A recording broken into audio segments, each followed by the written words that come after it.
Good morning. Good fucking bitch. Every time. Jesus. Good morning. Hello. Good morning. Good morning. Hi. Thank you. Thank you for Fix Your Shrimps. Also, hello. Thank you so much for taking your folks on tour, Nordic. I really appreciate you. I love you, my man. Hello, tourists. My name is Lilybelle. I love to travel, and I don't usually wake up this early. Good morning, everyone. Hi. Good morning. Thank you so much for being here for my Funathon, day 14. My name is Lilybelle. I love to travel, but I suck at geography. Hello. How was your stream, Nordic? I love you. You just played, like, Dead by Daylight, right? How's Dead by Daylight? When are these updates supposed to come out? Or did they already come out? I'm sorry. I'll tell you about my weekend in, like, just a second. Why are we fixing my shrimp? My fucking shoulders are ass. That's why. It hurt.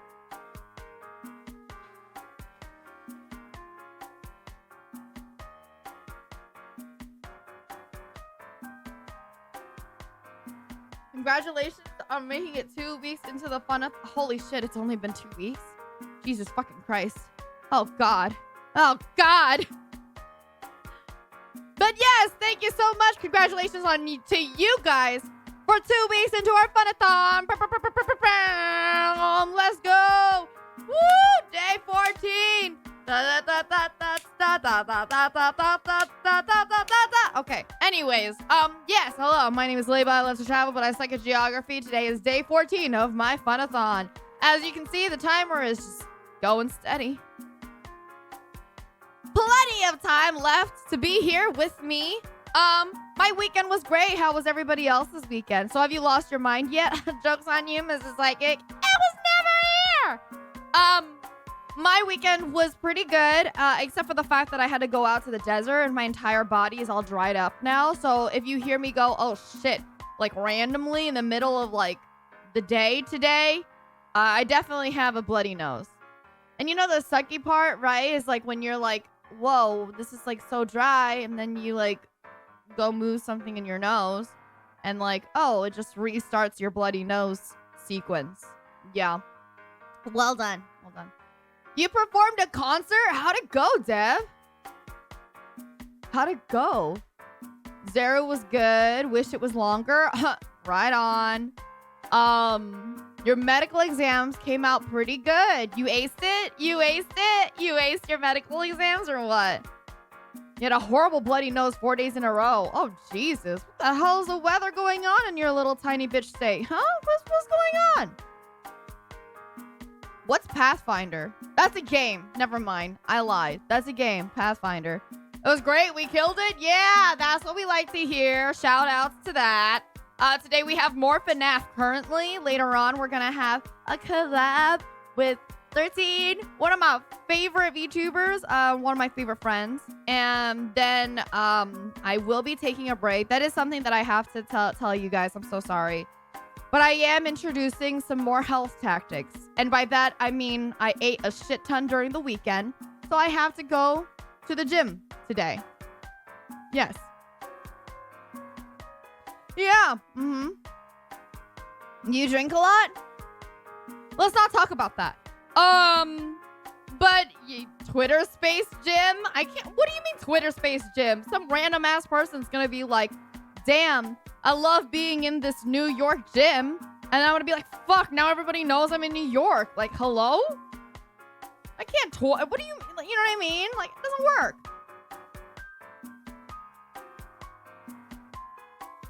I mean, there's ways we can do it, but it's not exactly the best way, all right? I live in New York. That's great. It's for the ASMR experience. You guys are convincing me, and that's an issue. All right, that's a problem. Okay. Oh, good tests. Thank you. Here, Lillian NY for real, or is this a bit? This is a bit. This is a bit, hun. I'm not in New York, as far as you know. Dun dun. Try it again. Should be on now.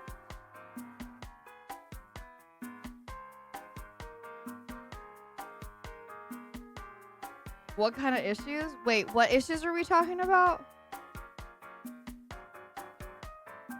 sorry. It's early. I'm not usually this early in the morning. Okay.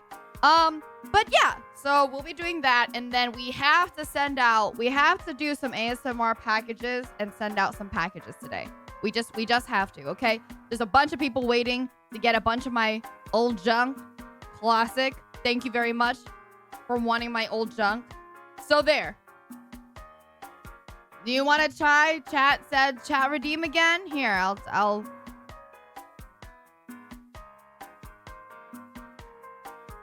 Pog Online Poggers. There we go. This is a test. Also, I missed all of my fans. Thank you. Thank you. Thank you. Yes. My scarf buddies. They need their scarves. Okay. That's not old junk. It's just ugly. But I mean, they're handmade with ADHD and anxiety. So a little bit of love, I guess, you know, but a whole lot of personality. I'll fucking tell you that. My scarves have personality, okay? They decide to go this way, and then they decide to go the other way, right? And they're like, oh, I'm just going to be really, really thin on this part and really, really thick on this part. A lot of beautiful personality. Yes, my weekend was good. I went out to a little deserty area. I've got bloody nose. I realize for sure I'm getting to that age in my life where I definitely don't want to, like, I enjoy vacationing, but I hate sleeping in beds that aren't mine. You know, like how your body is used to like the mold of your bed, and like your bed just becomes the comfiest thing on earth.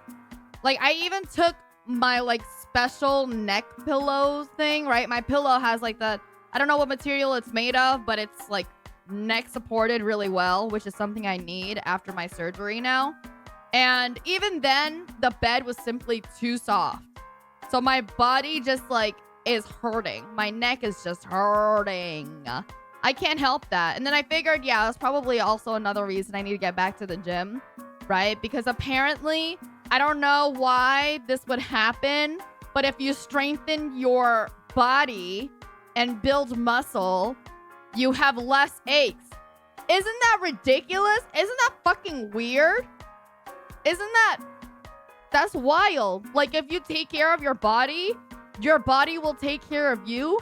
That's some weird, that's a fucking scam. That's some scam ass shit. More of a scam than fucking, you know what I mean? Crazy. Loves traveling, hates beds that haunt hers. Honestly, it used to not be bad. But then I like before 2019, my car crash, I was like, yeah, whatever, throw my body around, put me on the floor. I don't fucking care. And then I got into my car crash, and now like every single time I move on another bed, it's literally like, ow, ow, ow. Like I wake up and like my body is just punching me in the face.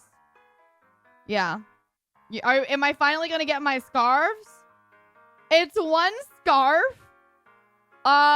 Hopefully you're, basically finding it.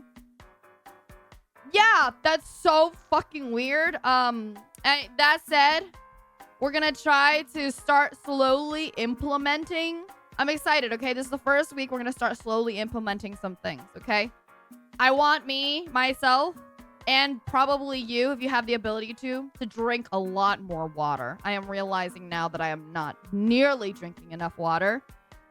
So maybe we need to make sure after every segment we do that I definitely have at least already drank a full bottle of something. Of water, not something. Water. That, right? Also, later on today, we have a Valorant collab. It's going to be our first day of our Valorant training arc. So that's what we're going to be implementing. A little bit of Valorant every day from now on. That doesn't sound terrible to me yet, but I know it's going to sound terrible to me like 2 minutes into actually doing it. Hi, Cactus. How about put that on mileage points, drink water? So I think this is actually something that I'm surprised. Oh, I'm not surprised, but I have to clarify because there's no notes on it. Swallow noises is me swallowing water. I think I need to rename it. And I don't know if people understand this. There's no context clues for this anymore. Because it used to be, you know, it's swallow noises because spitters are for quitters. And so whenever somebody redeems swallow noises, it's drinking water. It is swallow noises, Spectre. You're right. Yeah, no, I think it's just, it's okay. You guys just did, yeah, it's fine. People will figure it out eventually. It's not a big deal. But, just add a description like AKA drink water.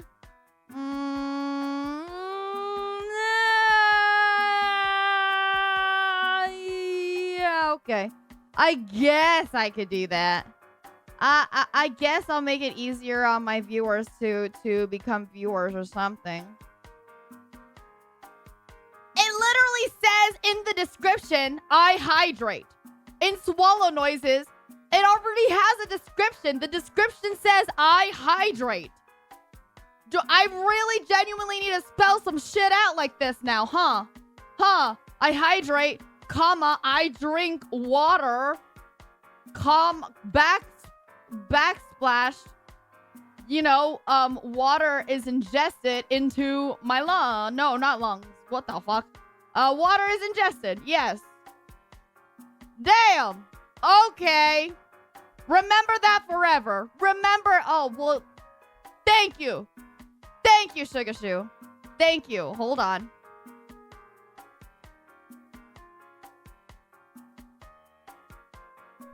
I even do a little nice thing for it too. Hold on.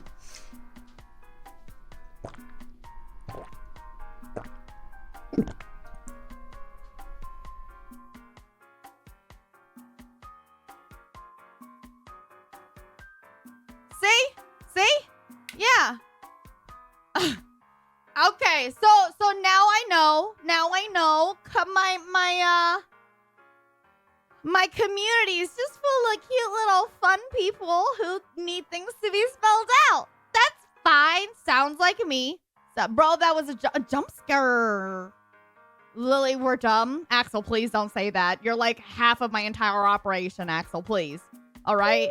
The other, like, 40% are the other mods, and then the 10% is me. You still gonna play WoWs? Yeah, I will still play WoWs, just not today, unfortunately. We have some packages to do. Thank you very much. Thank you. The Jack Norris is welcome to the Jack Norris, welcome to Lilybelle Air. Hope you have a safe and enjoyable flight. That said, yeah, we have a shit ton of things to do.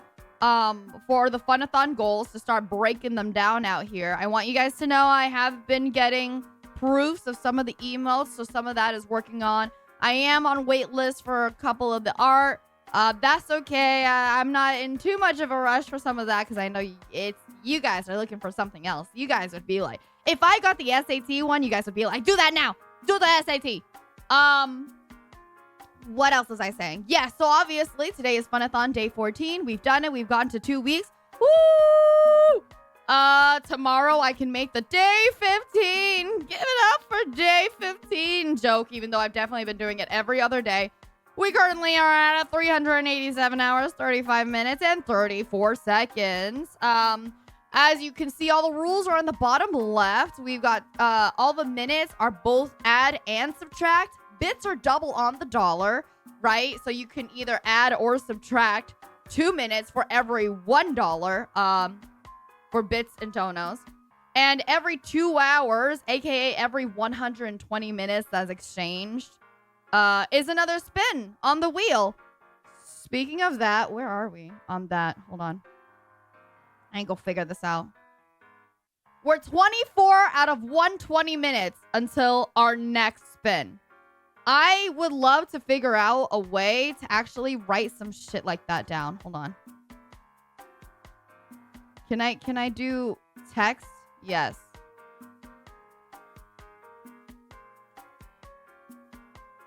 Here. I want it to have a little banner to show that that's where we're at, right?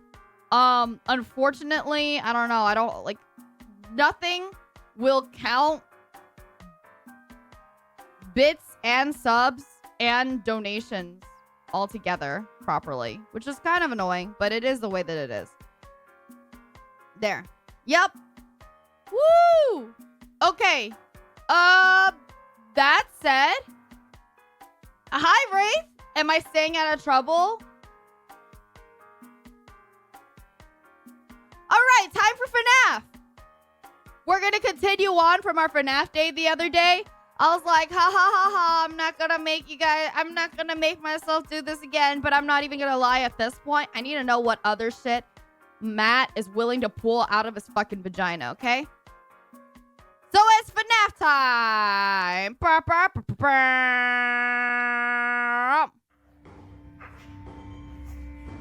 She's too invested and I love it. No. Don't say it like that, Axel. I'm not too invested, all right? I'm not invested. I just think, all right, it would be a shame if I didn't at least try to see if there's more Balloon Boy stuff, obviously. I only care about Balloon Boy. I'm not invested. What the hell is going on?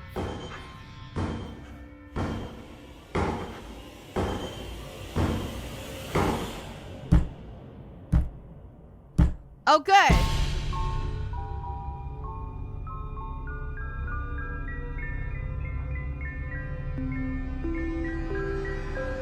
Galileo! Thank you so much. Thank you for continuing your first class. I very much appreciate it. Hello, dear. Thank you. Would you like to add time to the timer? Hello, or Internet. subtract time from the Welcome timer?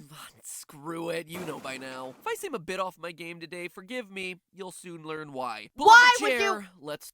Galileo, think about what you're actually saying. You know you guys are... Ha ha ha ha ha. Okay, all right, that's fine. Thanks. Thank you for adding time to the timer here.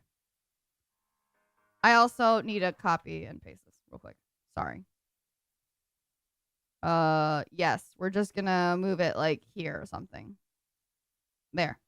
talk. Last episode caught you up on everything, and I do mean everything. All my past theories on FNAF 6, the gravestones, the You masks, chose the violence names today? of the children You guys inside the didn't just animatronics, choose the violence. You connections guys to the novels, and specifically the chose identity suffering. of the puppet. But then I showed you this, the FNAF Survival Logbook. The book that, in 7 years of doing this, Right. finally broke me. A book that contains within A book that, in all the years of doing it, finally broke me. Shut the fuck up, Matt. Just shut. Okay, just a little refresher, you guys.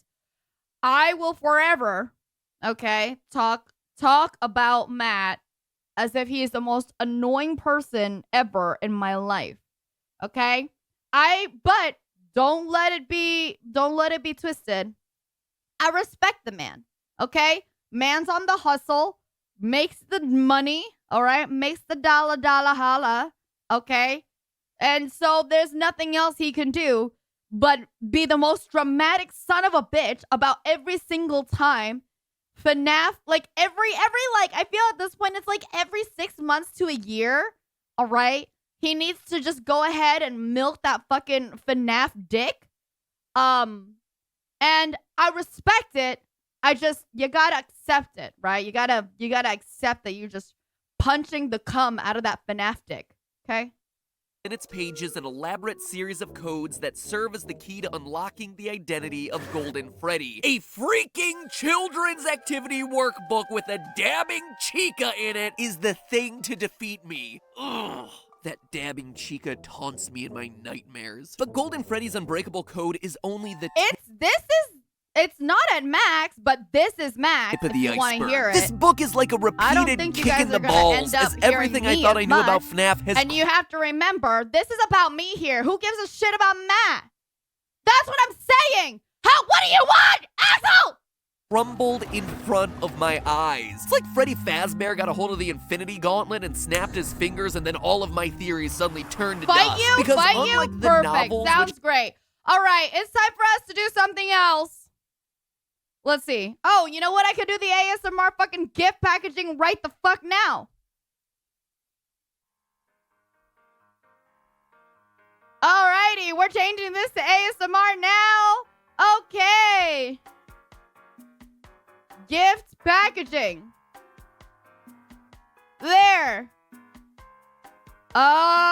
Sure. We've decided. Okay. Hold on. Oh, wait. I should change out the A to the ASMR thing. No, Lily. Beg, Axel. Beg. Beg for forgiveness. Apologize right the fuck now. It's easy, bro. It's easy. I don't need to fucking do this. Remember forever. I love you guys. That said, this is my house. This is my house. I feel like one of those women's champion wrestlers. They come in. This is my house. What do you mean this is your house? You've been at WWE for like how long and then you got injured? Hello? I wonder. Have questionable canonicity, the okay, survival logbook he did outright answers a lot of our questions about these games. But the answers that it provides just lead to more questions. And not stupid small questions either. I already know this is gonna be a fucking 19-minute episode about how confused he is about this thing. Even though he already did a whole other video that said the exact same thing last video. Like, what's Mangle's gender? No! It upends huge parts Wait, of why the do you guys story. need to know The what Mangle's logbook gender is? simultaneously the That's most important, most revealing, and most frustrating piece of evidence to ever be thrown into this franchise. You see, as I mentioned last time, this workbook once belonged to Mike, aka Michael Afton. The book establishes that Mike writes his answers in red pen. It also establishes For the that there's lore? a spirit possessing the book who speaks And not to Mike just, via you know. lightly faded text. From what I can gather, it appears to be the spirit of Gold. See, I didn't know that this was lightly faded, so for a good second, I was like, did your kid write that? What the fuck, Matt? And Freddy. And starting with that information, the logbook then proceeds to drop bombshell after bombshell as far as lore reveals go. First, the book outright confirms what we've known for a while now, that Mike I want you to know I already turned it down the tiniest bit, okay? And it's still there. So in the is future, same I'm not Mike who works changing as the night volume guard ever. during Sister Location. When asked what he would like for his 1-week bonus, we see him doodling in the corners of the page baskets of money and baskets of exotic butters. On another page, he's drawing a I smooth still don't set know of the exotic casual butter bongos. thing. Sure, it's nothing earth-shattering, but when it comes to this franchise, getting any portion of any theory confirmed is a big win. And while that reveal might not be all that earth-shattering, you know what is? The book reveals that Michael Afton is who we play as in FNAF 4. On page 40, What? the workbook starts What? asking about dreams, and via his doodles, we see that Mike somehow knows the appearance of Nightmare Fredbear, something only the protagonist of FNAF 4 should be aware of. To further confirm this, on page 23 of the book, the spirit who uses the book to talk to Mike outright asks, was your favorite childhood toy a plastic purple telephone? Which, as you may remember, is a direct reference to the purple telephone on the ground in the FNAF 4 bedroom. And if you still think it's a coincidence, Wait, but then now my question is, why does this have to specifically be Michael Afton? Like, of all of the... Oh, wait. Oh, wait. Michael is one of the kids. Okay. I was really confused for a second. I thought that Michael was the dad, and I was like, bro, why would we be playing as the dad? But that's on me. it's not. 20 pages later, the spirit starts talking about whether any of the toys on the page look familiar. Most don't, except for one. The phone. Now, for the 8 of you who still remember how this whole freaking story fits together, you might be asking me, but we all thought the protagonist of FNAF 4 was the crying child, the one who gets himself bitten during the birthday party because you have flashes of a hospital bed and hear a flatline at the end of the game. We also assumed that the animatronic Nightmare was representative of death. And you know what? You're absolutely right. Nightmare was representative. That shit popped out? That shit jump scared? Hello? In this At the game? end of the game. We also assumed that the animatronic Nightmare was Yeah, nah, fam. I for real would have just, like, pissed my pants right there, dude. representative of death. And you know what? You're absolutely right. That is exactly what we've been thinking. And here's the thing. We weren't wrong. We've apparently been right about all of that, except there was one teeny tiny itsy bitsy little wrinkle that we didn't expect. Michael Afton was the bite victim. Michael Afton was the crying child. I know! I couldn't believe it either, but the proof here is unquestionable. On page 75, a page asking about this is wrong, right? I feel like this is wrong.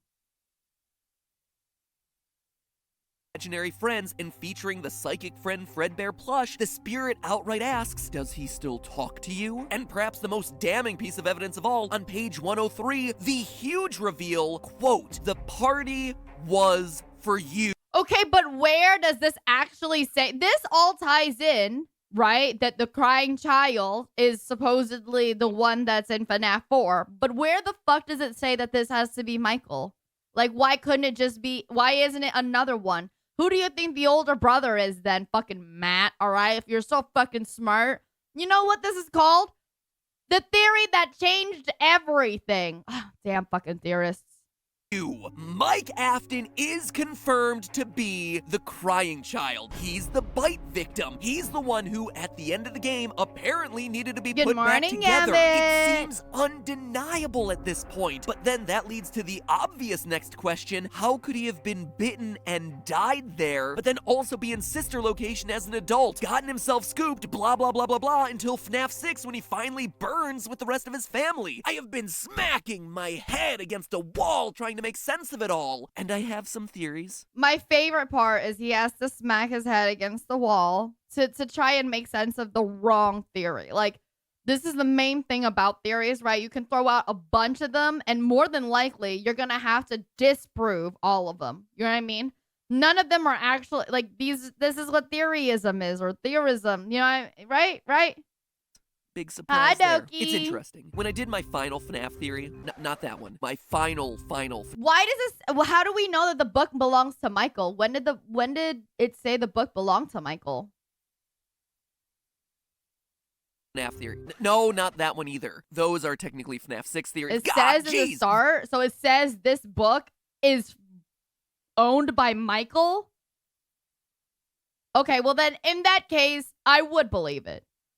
If it says this book belongs to Mike, Mike, right? Oh, right, you're right. It says that Mike writes his name, and then in that case, I would believe it, right? In which it's like, okay, no shit. It says Mike right there, and then everything else says like stuff about FNAF 4, so understandable. When I did this theory, I have been smacking my eyes there. It's interesting. When I did my final FNAF theory. No, not that one. My final FNAF theory. No, not that one either. Those are technically FNAF 6 theories. God, jeez. When I did this theory, I concluded that the story of FNAF was, at its core, a story about a family. I like that Matt one for that. But now it's becoming increasingly clear to me that it's really the story of Michael Afton appreciate specifically. 4 games, 1 story, like Scott said back during the FNAF 4 days so long ago. It's the story of the crying child growing up, discovering the atrocities of his father, and then trying to make amends for those. We know for a fact that Michael Afton is the main character of FNAF 1 from the endgame paycheck, sister location from the name tag and custom night. I found it. It was right where you said it would be. FNAF 6 from Henry's closing monologue, and now FNAF 4 from the survival logbook. And we're still not done. The survival logbook also connects Mike to FNAF. Whoa! Thank you so much, cutie! Thank you for the biddies. I appreciate it. That's so awesome. That's so nice. I appreciate it. All right, would you like to add time to the timer or subtract time from the timer, from the very large, huge, big fucking timer?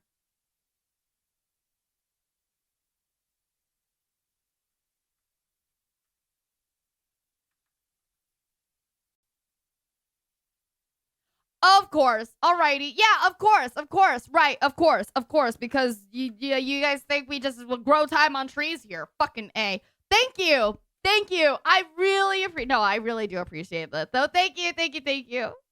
FNAF 2. On page 56, the spirit asks, was your favorite ride the carousel? A question that only makes sense if Mike had been to the FNAF 2 location, because it's the only one with a carousel. That means that the only game without a solid connection to Mike is FNAF 3, but then there's the whole, Father, it's me, Michael. complete with a burned down Fazbear Fright in the background, which seems to be hinting at him being the person who burned the place down, trying to put an end to his father's reign of terror. Michael Afton even Lily, shares a it's connection too with the early dead to children get whose this names mad? appear on the gravestones. In Going what back to the survival world? logbook. See, I My told you guys this boy, thing I'll was wake important. up When mad, the book asks the about fuck? missing people on account of them being stuffed into animatronic suits, the spirit asks, do you miss them? It clearly connects Michael Afton to the other missing kids who go on to possess the animatronic suits. This means that Michael is connected to every game Sorry, and the tides are every turning. major Aw, character in the Axel, story. So is this let's about update it FNAF? to 6 games, Is this about 1 the story. FNAF volume? Michael's Is this what it's story. about? Which is all very beautiful to say, but seriously, what is that story? If you've been paying attention, we still have a pretty big elephant in the room, i.e. a dead kid who somehow grows up to become an immortal purple skin suit for robot spaghetti. Oh, and if the game wasn't complicated enough, Michael... I'm sorry, genuinely, I know it seems like I'm not paying attention, but genuinely, for the last 7.5 minutes, it's just a whole lot of 7.5 minutes of saying nothing. Oh, not even a half. It's like 7, almost 8 minutes. It's a whole lot of words to say absolutely fucking nothing, Matt. Might not even be his real name. The spirit in the logbook repeatedly asks him, what do you remember? And even more importantly, do you remember your name? It's even hidden in the freaking word search. And I haven't even mentioned the other elephants in the room, like how very clearly the gravestones relate to the kids in the animatronic suits, and yet 2 of those names directly tie back to the security guards from FNAF 2. And if you want to go really, really deep, like you know I love to do, you see Susie's font on her gravestone? Did you know it's the same font that's used to introduce each night of FNAF 4? Oh, That's something that no one else online has God. noticed, and if fonts are my important, God, which remember, they probably are, Jesus. Scott doesn't do coincidences, so 4 great. All right, here's your swallow noises.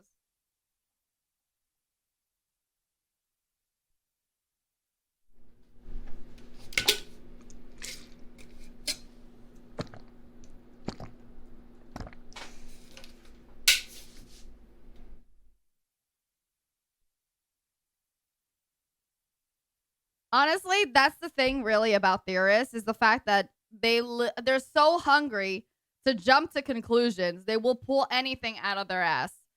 Just theoreticals. Theoreticals, dude. Derogatory.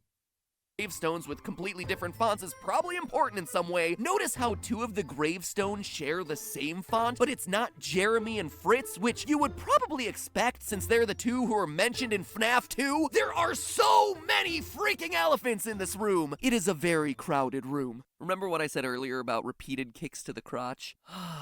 This is what I'm talking about. Who is... I gotta give it to all their editors. Like, this entire bit with, like, using and just changing his eyes in a fucking MS Paint thing. It's pretty good. I like that. Good morning, Avarice. That said, after months of thinking about this and more kicks to the crotch than I care to mention, I think I do have an idea of what might be going on here. And it all begins in probably the most confusing place of all, Midnight Motorist from FNAF 6. When I first spoke about this minigame, I said that the mustard man here was William Afton, but I could tell that a lot of you weren't too convinced in my conclusion. And I'll be honest, I wasn't 100% sure of it either, but it was the best I could do at the time. The orange guy is Dave from Silver Eyes? All right, this is why I can't take theorists seriously, all right? As it's like not, this isn't even close. This is my favorite thing in the world. Did you guys know I'm actually a Michelin star chef? Michelin star chef. Don't forget to tweet out how delicious my meal was today, you guys. But now I am 100% confident that that is who we're seeing here. You see, FNAF 6 is simultaneously the end of William, the story as but well like as the Silver beginning. Eyes It's is the a end whole because, other well, thing that you everyone can burns just to put death. together. And it's the beginning It's not because the it's full the origin story, story yeah? of the puppet. And as we know, everything Not like the exact begins story. with the puppet. She's the one that allows all the other animatronics to become possessed, as we see in FNAF 2, which makes the security puppet minigame pretty much the earliest event we ever see in any of these games. And we also know that it's William who killed Charlotte in that back alley. This is the origin story of the purple guy, complete with his purple car that we saw in FNAF 2 after all. But here's the detail I was missing before. If you brighten up the final screen of the security puppet minigame, you'll see tire tracks left by the purple car driving away from my his crime. God. This leads directly to the events of Midnight Motorist, which happens immediately after his murder. Here's how we know this for sure. Not only are you driving a purple car, and not only is it raining in both of the minigames, so they're connected on both those fronts, but get this. Reddit user GB Aura found that this section of the game in the source files is titled Later That Night. Oh, wait, that's pretty good. That's a pretty good one. That orange guy is William Afton. Right, He kills that's Charlotte fucking in fair. the rain Yeah. outside of Fredbear's, drives away, and winds up back home later that night. Boom! Proven, locked and loaded. And looking at this minigame, knowing Yeah, it's so funny because I know that this, like, it's just enough already to figure all this shit out and, like, be able to actually get to this point. But I want to know, I guess, like, at this point, I can only figure out if maybe I read the books because they don't obviously tell the exact same story, right? It's just the characters are generally the same and some shit like that. Like, why does he kill that kid? Why? what we know now That's about what I'm Michael being the interested in. crying child, we know that the couch potato here is his older brother. Mr. Foxy Mask let me shove my brother into an animatronic mouth and get him killed, speaking in his signature gray text, who apparently no longer has a name, which leaves Michael as the one who escaped to that place again. That is For who fun, William is he's mad just a at, bad with that person? place being obviously none other I hate than that. Freddy's. And from there, a lot of pieces start to fit together. Yeah, William's it's definitely frustration with possibly Michael true, but he's escaping just a bad explains why we person. see I him mean, have I know he's a surveillance bad cameras person, but, all like, over his house and sister location. sucks, It's not you know? an experiment or 'Cause anything. it's Henry's He is literally daughter. keeping tabs on the boy who keeps running away. Oh, right. Wasn't somebody else's theory? Like, there was somebody else's theory that we watched before in which Henry, I think, decided that he didn't want to be part of it anymore. And then I don't know why William killed It Henry's also daughter, explains though. why we see Michael, the crying child, locked Oh, in I his room throughout see. FNAF 4. William himself says at the end of Midnight Motorist that Michael will be sorry when he gets back. And he is, as William constantly locks him in his room, making him unable to escape anymore. All of this might even explain the rationale for the nightmare animatronics. William built them, or else used his mind-altering sound disc that first appeared in the book and that we talked about in a previous theory, to scare Michael so that he would stop wanting to go to the restaurant in the first place. That's why he's Sorry, I gotta prepare my, what was my alarm clock sound real quick?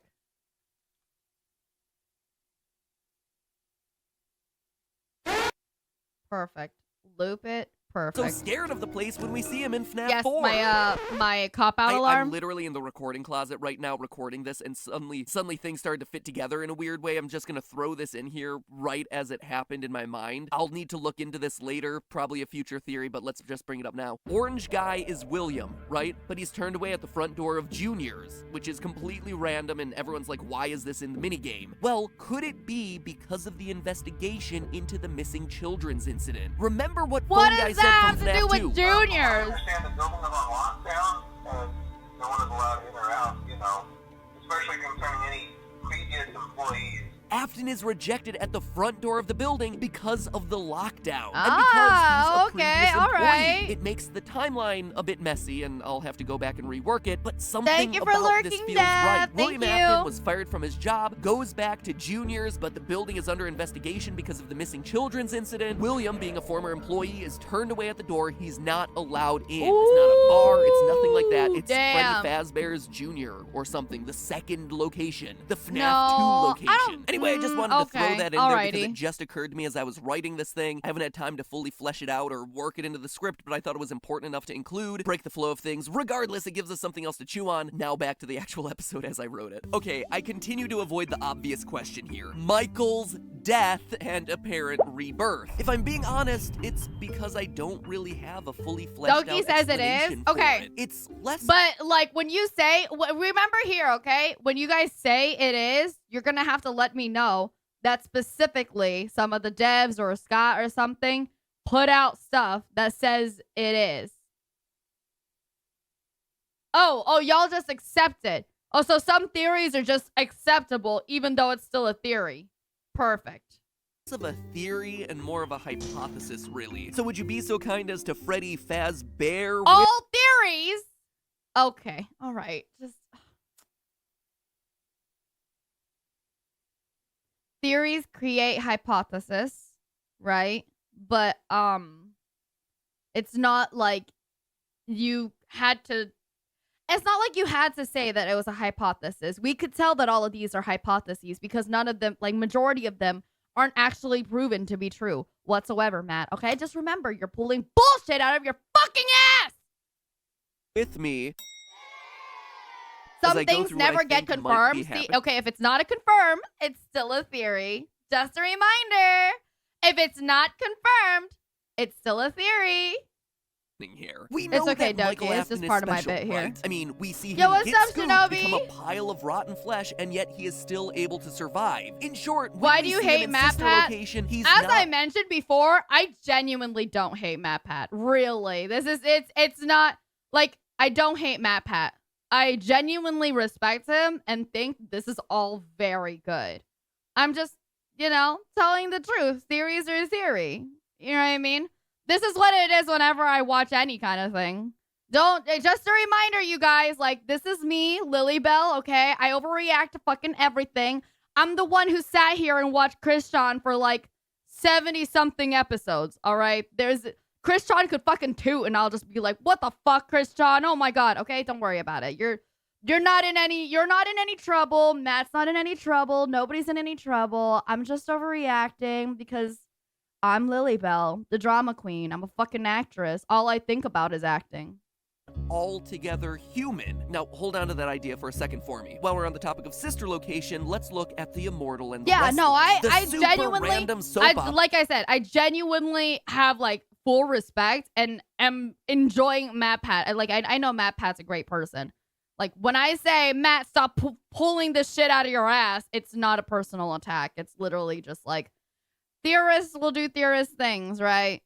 Opera from the game with a name that, now that I say it aloud in context, actually starts to make a little bit more sense. We don't have more Christian documentaries, Galileo. I think you missed it. I watched it last week. Every episode saying, Clara, I tell you, the baby isn't mine. And in FNAF, we have William Wait, Afton. what are we? Hold on. Now, hold on. In short, when we see him insist what's happening here, we know Sorry, that hold Michael on. I'm Afton missing is this special, part. right? I mean, we see him get scooped, become a pile of rotten flesh, and yet he is still able to survive. In short, when we see him in sister location, he's not altogether human. Now, hold on to that idea for a second for me. While we're on the topic of sister location, let's look at the immortal and the restless. The super random soap opera from the game with a name that, now that I say it aloud in context, actually starts to make a little bit more sense. It stars Vlad, an immortal vampire who's dressed in purple who starts every episode saying, Clara, I tell you, the baby isn't mine. And in FNAF, we have William Afton, a man who's apparently immortal enough to survive a spring lock failure, who, like a vampire, sucks the remnant out of children and who knows, maybe survives on it. And did he say that was William or did he say that was Michael? It's actually a lot of similarities. So could the repeated lines of Not my baby, the baby isn't mine, the baby isn't mine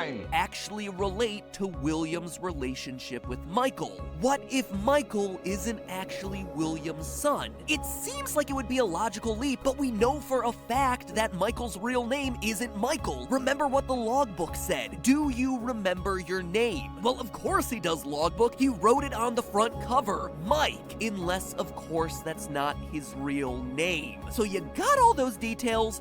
Does anybody actually have this book? I feel like it genuinely would be fun just to have and like do activities with. Which sounds ridiculous because all of these activities are really not activities. Like I fully expect to go through half of these activities only to be like, oh, this is an impossible puzzle to do. Right? You don't. Yes, but I don't. Wait, yes, what? That you have the book or? There's a few activity books. Okay. Alrighty. That said,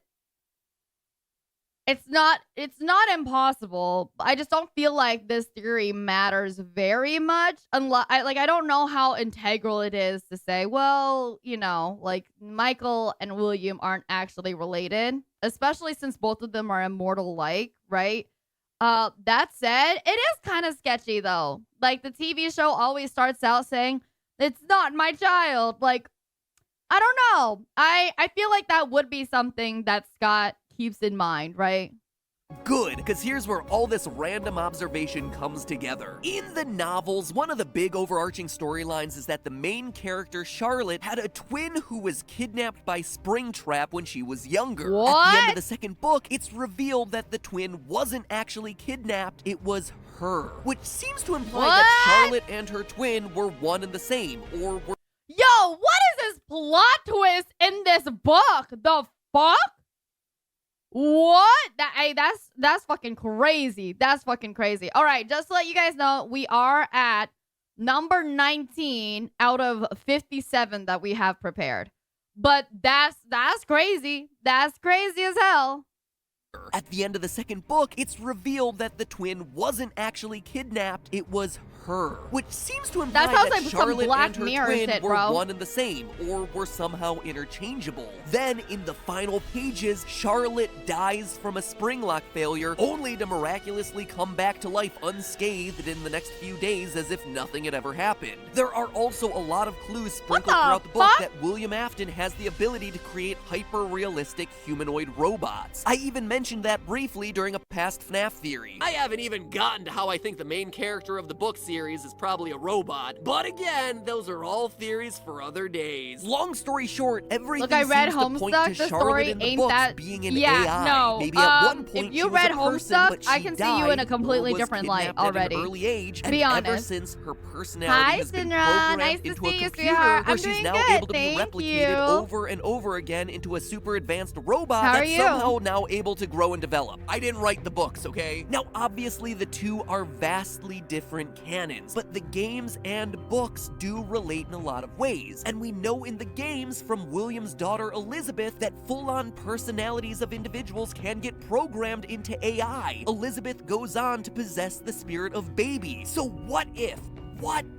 Michael is just one of those? Sure, he was killed in the bite of 83, but when William promised to put him back together, it meant literally put him back together. Find a way to piece him back together using some combination of robotics expertise and miracle soul juice remnant. That's how Michael dies in FNAF 4, but somehow comes back to life in later games. It's how he's able to get scooped, get a bunch of robot spaghetti shoved into him, and then still survive when the robot spaghetti gets puked out of him. Okay, actually, that's pretty fair. It's pretty fair that he imagines that this could all be Michael just dying and living, dying, living, dying, living, because they've had William do that for like 9 seasons. It's why he would no longer be able to remember his original name. And after he realizes the truth about what he actually is, that he's no longer human, he decides to end it all in the inferno of FNAF 6, after having done his best to set the souls of his former friends free.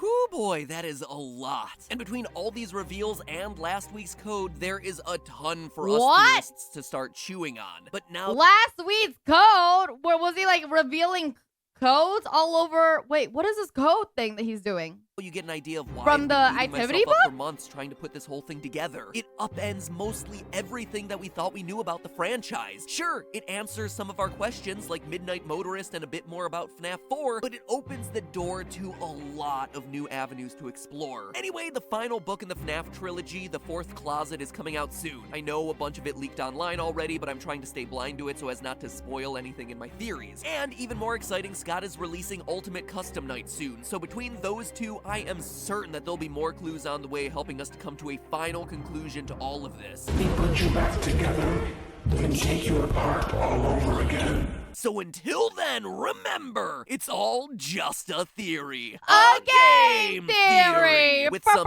game hypothesis thrown in there for good measure. I'm sorry, who did Till this? then, remember, Who did this? it's all Who did just this? Who did this? Who the did this? theory. Who did this? Which one of you bitches did this? Look at this! I hate that it's actually kind of funny and cute. game. Okay, moving on. What the fuck? Dear Diary, yesterday was so What the fuck? amazing. I met such a wonderful guy, and I know just how to get him. He'll be mine by the end of the day. What is I happening? just know it. I'll tell him that I've solved the lore of his games and constructed a timeline. And once he's there, I'll have him. Oh and my once God. I have him, Oh my he'll God. be Is that mine supposed to be forever. Scott? There's only one thing that could possibly go wrong.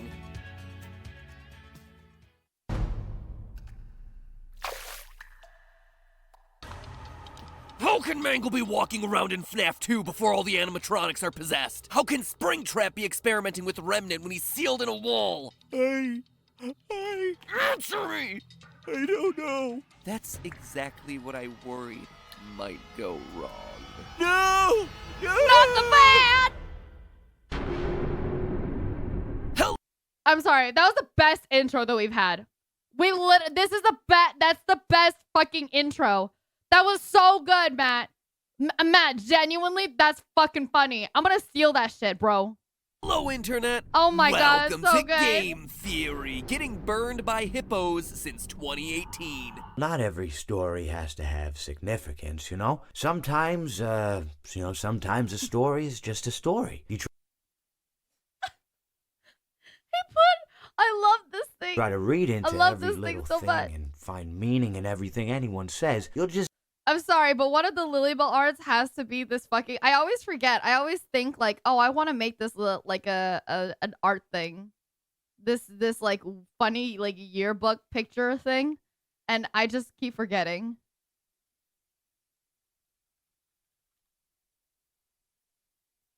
Hold on. There we go.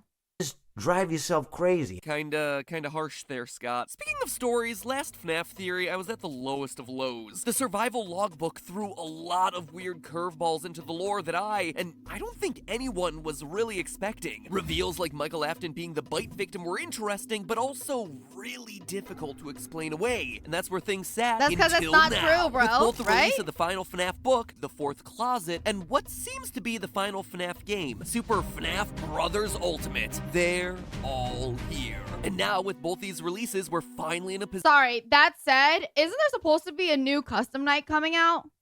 What's a custom night also? Oh no? I swear to God, I thought that there was like a tweet for a custom night.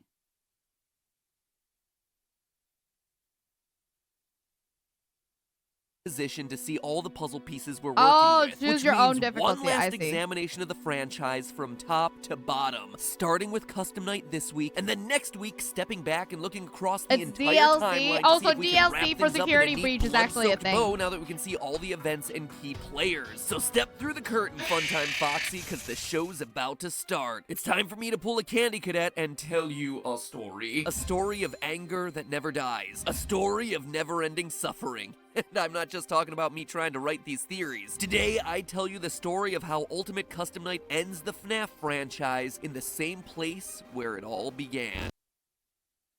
Surprise. It didn't. As soon as you start playing Custom Night, you can tell that Scott's up to his usual tricks. Yeah, that. But beyond being gaming's biggest troll, I mean, Scott has clearly taken a game that most of us assumed was just a fun little add-on to capstone the series and has At this point, I feel like every single time Matt says this is the last game, right? It's Matt hoping it's the last game. And it's Scott going, nah, fam. I think not. used it to deliver a full-on 100% canon Ultimate addition to the Custom Night is franchise, free? complete with Damn, huge lore that's reveals crazy. mostly hidden in character dialogue once you die, which is pretty nice considering you die That's a lot. yeah, in this an game. interesting A thing for lot. someone else. Balloon Boy! Yeah, I totally Balloon Boy let has Night Marion fangs kill me now! at 3 a.m. on purpose. I just really wanted to see what she would say in this case. What, you guys don't believe me? Really? Wait. Oh, but. Oh, yeah, I totally let Night Marion kill me at 3 a.m. on purpose. I just really wanted to see what she would say in this case. What, you guys don't believe me? What did he call that thing? Night what? Night Marion? Who's Marion? Is that the name that you guys gave the puppet? Oh, Night Marion. Oh, I see. Okay. Marionette. That's a nice name. Seriously, I'm good at this game. I did it for the lore. Through these death lines, we can immediately start piecing together what exactly is going on here. The first set of lines reveals that we're powerless to escape. You and I will be making music together for a long, long time. This is a nightmare that you won't wake from. Seeing you powerless is like music to me. Bro! Hey, yo! It makes me feel like I'm walking through a fucking Halloween Horror Night maze, bro. More voice lines indicate that not only are we trapped here for all eternity, we also can't die. Or maybe more accurately, we can die just over and over and over again. What a gift to relish. A victim that can't perish. Let's taste death. Again and again and again. Oh my god! Tired of dying, will you? Who is that? Why does she look like that? Why does she sound like that? Who is that? This is not normal Chica, bro. This is Toy Chica. Why does she have a beak? Toy Chica shouldn't have a beak.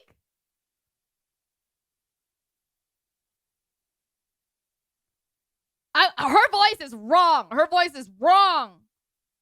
By the way, for those of you who don't have an encyclopedic knowledge of every element of this franchise, that Toy Chica line is actually a fun little callback to one of my favorite moments in the franchise. Foxy Fighters Update 1.2 for FNAF World. You won't get tired of my voice, will you? So anyway, our character here is kinda screwed, trapped for eternity in a never-ending cycle of torment and death. It should be pretty obvious what's going on here, but I think Jacko Chica really sums up the situation best. Holy shit. That's right. Oh my god! We're trapped in heck. H-E double hockey sticks. Or toothpicks like my family always said, since we valued proper capitalization. And from there, it's just a hop, skip, and a karmic jump away from who we're playing as. None other than... I'm sorry, this bit right here where Matt's like, because we valued proper capitalization. Matt, you sound like a fucking... You sound like you came from that kind of family. You know what I mean? And from there, it's just a hop, skip, and a karmic jump away from who we're playing as. None other than Springtrap himself, William Afton. Not only does a one-way ticket to hell follow up on the advice Henry gave us from FNAF 6, although for one of you, the darkest pit of hell has opened to yeah! flowing forth. So don't keep the devil waiting, friend. But more voice lines in Custom Night confirm our relationship to each of these characters. I'm sorry, but Henry's voice there is just so sick. It's honestly, he's just a great voice for Henry, I feel like. It's so dramatic and old manny, and also, I don't know, it's just good. Who our friends are, and you are not one of them. This is a callback to FNAF 4's We're Still Your Friends, Do You Still Believe That, but twisted on its head. If our character were someone like, say, Michael Afton, aka the Crying Child, you know what? AKA That sounds about right, dude. All these things that he's saying, like, yeah, dude, it obviously sounds like this dude, like, these fucking bitches hate us, and I couldn't imagine anybody except William.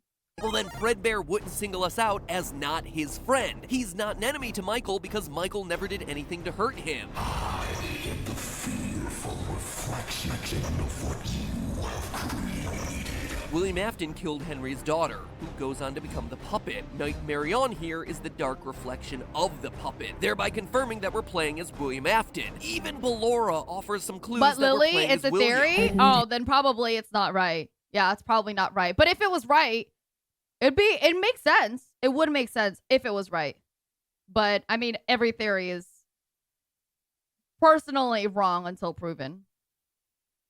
It's just like everyone's innocent until proven guilty, right? You wanted to let me in. Ballora's song.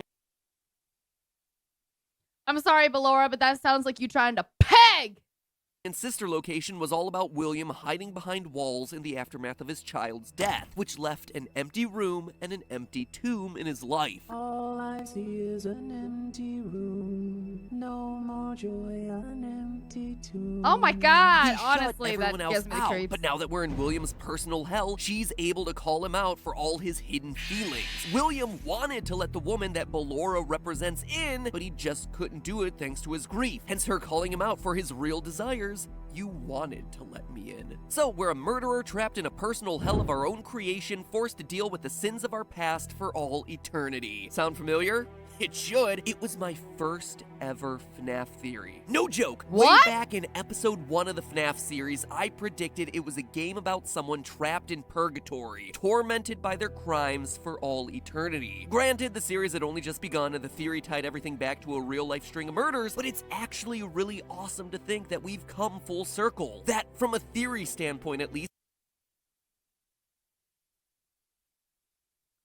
You know what? I think he's right. I think I do remember him at some point saying something about just us continually suffering. As an audience member, obviously.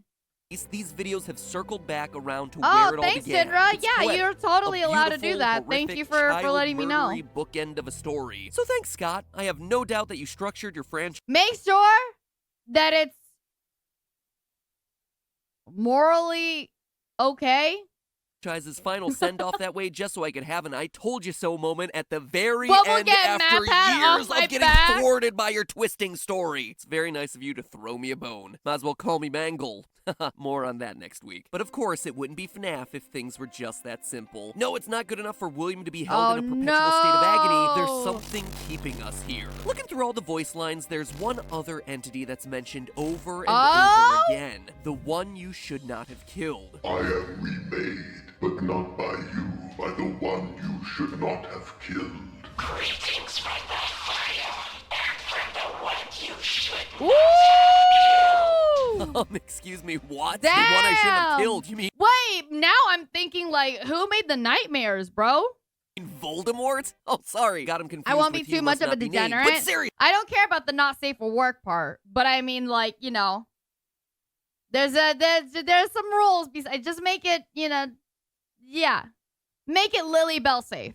the one I shouldn't have killed in a franchise piled That high sounds with about underage right, bodies. honestly, Okay, 13. yeah, I feel sure. like that's All how it those other actually was kids, supposed to be. They deserved it, but Which is that fine. one, that I one think right that's fun, there, too. yep, shouldn't have touched him. Now you're damned for all eternity. Sucks to be you. Anyway, this is the big mystery of the game. Who are they talking about? Well, by picking apart clues from all sorts of different locations, we can start piecing together who this one All right, if we're simply just thinking about the fact that Nightmare Freddy said that they were made by the one you should not have killed, then it's probably Crying Child, right?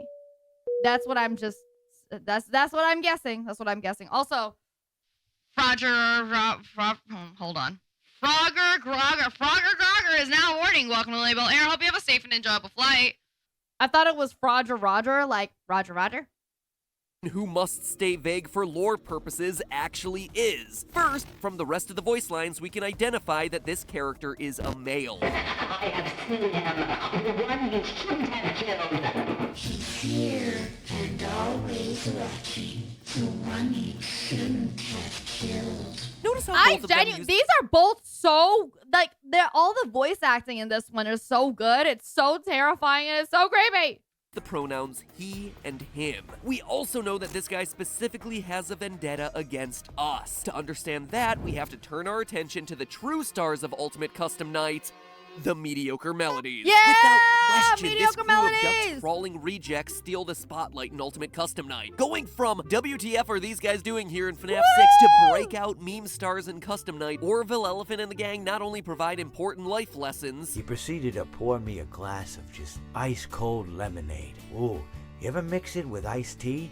You do like a little half lemonade, half What orange is this? juice. You should Where try it is someday. this You can't from? because What you're is dead. this? they also deliver What is that? What the fuck? half lemonade, half. Ooh, it's so. You should try it. This is his dad. Well, you can't because you're dead. They also What deliver the on fuck? huge Wait, hold on. Hold on. This is crazy. You're telling me, what's his name? What's his name? Mr. Hippo? Dude, I'm sorry, but this is so funny. What the fuck?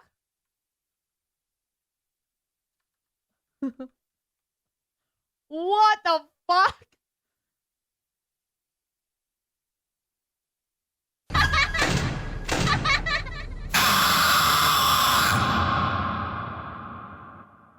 My friend, you have met a terrible, terrible demise. But, you know, I don't feel too bad about it. After all, if it weren't from me, it would have just been from someone else, you know? I guess what I'm trying to say is life goes on. Well, for everyone else, life goes on, not for you. You're dead. But that's neither here nor there. It reminds me of one summer day in the park. I was having just a delightful picnic with my good friend Orville. And I said to him, Orville, I have a story. And he said to me, what's the significance of the story? And I said to him, Orville, not every story has to have significance, you know? Sometimes... I feel like that was personal. I feel like Scott specifically did that because that shit was personal. He was like, not everything has to have a significance, you know, Matt. You know, sometimes a story is just a story. If you try to read into every little thing and find meaning in everything anyone says, you'll just... He's talking to you, you fucking theorists! Maybe it's just a green light on the other side of the fucking river. Drive yourself crazy. Had a friend do it once. Wasn't pretty. We talked about it for years. This not only that, but you'll likely end up believing something you shouldn't believe, thinking something you shouldn't think, or assuming something you shouldn't assume, you know? Sometimes, I said, a story is just a story. So just be quiet for 1 second of your life and eat your sandwich, okay? Of course, it was only then I realized I made sandwiches, and poor Orville was having such difficulty eating it. Elephants have those clumsy hands, you know? Actually, I suppose that's the problem. They don't have hands at all, do they? They're all feet. I couldn't imagine someone asking me to eat a sandwich with my feet. Mr. Hippo, Now, you technically don't have hands either, bro. What the fuck nearby. are you saying? I said to him, Orville, let me go get you some rye bread. Now, I'm unsure if elephants enjoy rye bread, but I assure you that Orville does. Now, this was on a Tuesday, which was good because rye bread was always fresh on Tuesday. They made sourdough bread on Monday and threw it out I feel Wednesday, like I'm losing my mind. Or rather, they sold it at a discount for people wanting to feed the ducks. I'm disassociating. I'm disassociating. I'm disassociating. I don't recall. I do remember a man who would bring his son to the bakery every Wednesday and then go feed the ducks. He would buy all of the sourdough bread. Of course, you know, you're not supposed to feed the ducks sourdough bread at all. It swells up in their stomach and then they all die. At least that's what I've heard. You know, I never saw any ducks die myself, but I did notice a substantial decrease in the duck population over the course of a few years.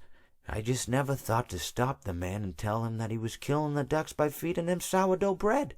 And if you want my opinion on the matter, and I told Orville this as well, if you want to feed ducks, or birds, or any kind for that matter, it's best to buy seed. I mean, when you think about it, breads of any sort don't occur in nature. They don't grow on trees or spring up from the bushes. I don't think birds know what to do with bread. What was I saying? Oh, yes. So I bought Orville some rye bread. What a fine day it was. I genuinely feel like this is what you guys listen to whenever I tell my stories, and then I get distracted by something, and then I go, oh, right. Anyways, I'm doing my Funathon day 14. This is amazing. Dude, this is so, okay. This is my favorite thing of this entire, my third favorite thing of this entire game. That's amazing.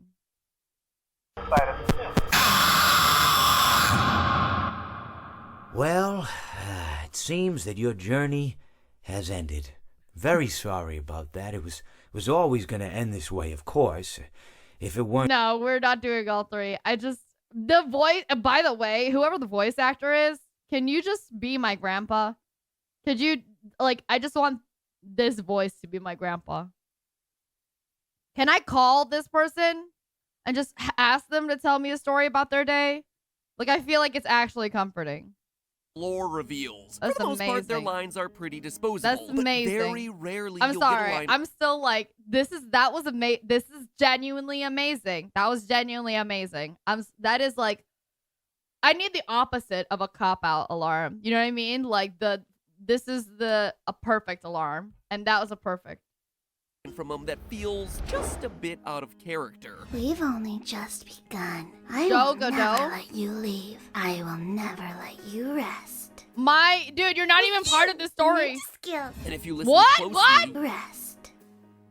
With you, ninja skills. What the fuck? With you, ninja skills. This?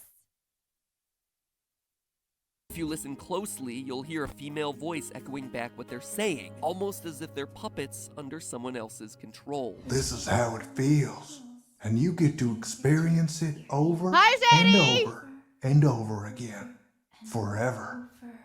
I will never let you leave. Oh my god, okay, actually. Now, this voice could be Actually, Baby. Not only no. does she sound similar,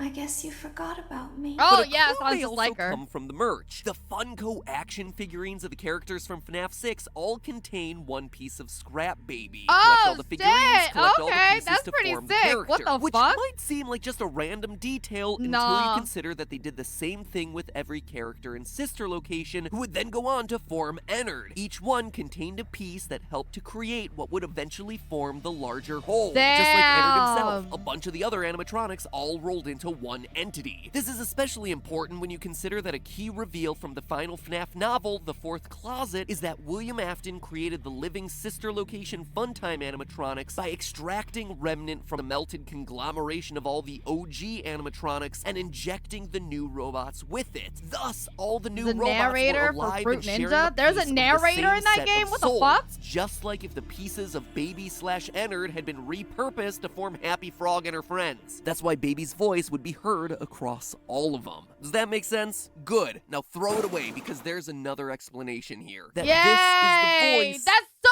Matt of you, Matt. That's literally the most MatPat thing I have heard or seen out of all of his fucking bits. Does that make sense? Good. Now shut the fuck up and throw that shit away because I'm wrong. Of the one you should not have killed. As you can tell at this point, Ultimate Custom Night had a huge amount of voice acting. And the nice thing about voice acting is that you need to hire, actors, which means job postings. So of course, for this game, Scott needed to make a ton of casting calls on the site voices.com. All Me going onto voices.com. Just in case, identifying the roles that the actors would be playing. Some of the roles were obvious. Nightmare Balloon Boy, Pig Patch, Withered Chica, etc., etc. All characters that we're familiar with. Other casting calls, though, were a bit more vague. Monster, Character in Whisper, Little Girl, Annoying Girl, Vengeful Spirit. Now, if you track Me, the annoying girl. Yes. all of the job postings, you can actually identify every single role by who Oh, plays them. shit, Monster okay. is Jacko Chica. Character in Whisper is Trash in the Gang. Little Girl is the puppet. Annoying Girl is Dee Dee. Scott kept them vague so as not to ruin any surprises. You can actually identify each and every role, except for one.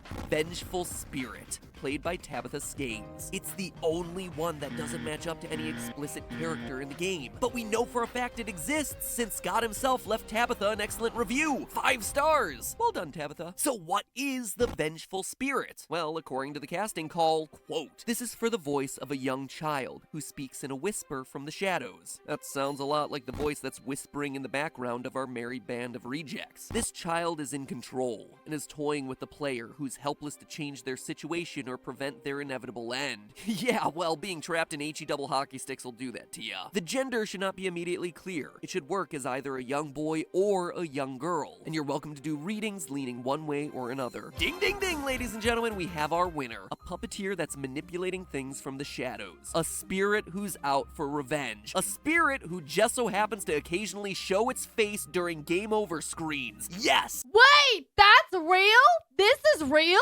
Are you serious? This is a face that pops up with the game? I thought he was just I genuinely thought it was some random kid and he just took somebody's fucking picture. Can you imagine being this person? Unless this is what Scott actually looked like, I couldn't imagine my friend calling me up like, "Hey, do you have like maybe like a childer looking picture? Can I just borrow this one?" Right? Yeah, I thought he pulled it out of his ass too, bro. That's crazy. That's fucking crazy. That's weird. That creepy image of a face that's been haunting thumbnails of Ultimate Custom Night. Like, can you or a stock photo? I couldn't imagine, literally, just walking through my day, and my mother's like, "Hey, you remember that photo of you that I put up as a stock photo? Or remember that one photo shoot you did for a random company selling antidepressants? Yeah, by the way, That is the face of our vengeful spirit. A spirit who, based on its last line, has an axe to grind and intends to enact revenge by keeping us tormented for all eternity. He tried to release you. He tried to release us. But I'm not gonna let that happen. I will hold you here. I will keep you here. No matter how many times they burn us. Oh my God. Wait a minute. Sounds like Michael. Yeah, sounds like Michael is the other guy. This other him, right? But also, this is really interesting because I didn't expect this ragtag team of rejects. I can't remember. Sorry, I have no idea. I can't remember what their name is to actually say some shit like this. I thought they were all Mr. Hippo. It sounds like, oh, right. I totally forgot. Henry also tried to burn William. Forgot about that. Mediocre melodies. He tried to release Whoa, you, but I'm not. Times they burn us. Yeah, tried to release dude, you, that but I'm kid, not gonna let scary. that happen. I will hold you here. Yikes! Somebody's got to get themselves a new hobby. But this is an important line since by now many of you have probably seen the Old Man Consequences Easter egg. If you set the character Old Man Consequences to level 1 difficulty and then complete his minigame, you get taken. What the fuck is Old Man Consequences? Some random monster that was added for this? Through a glitch to Old Man Consequences Pond, a character from FNAF World who encourages the spirit to, quote, leave the demon FNAF to World. his demons. Rest your own soul. There's nothing else. He's encouraging the angry spirit to finally rest, to give it up, to move on, instead of just chasing down the demon, William Afton, and spending eternity enacting revenge. But that all leads to the question, who is this vengeful spirit? Dude, that the is one terrifying William should looking, not have honestly. killed. Well, it's Golden Freddy. For proof, look no further than the final cutscene of the game. This is the final cutscene of the game? There's no fucking way. All right, if this is genuinely okay, if I thought this was the final cutscene of the game, and I was like, this is all a joke. This is all a joke. Everybody's just having fun. Everybody's pulling my fucking leg. If you manage to get the nearly impossible score of Why did he have 9,000... to add? Why did he have to add that? Why did he have to actually add that though? Think about it this way, Matt. You hinting at something? 849 animatronics at full difficulty, you see Golden Freddy in his FNAF 1 form twitching.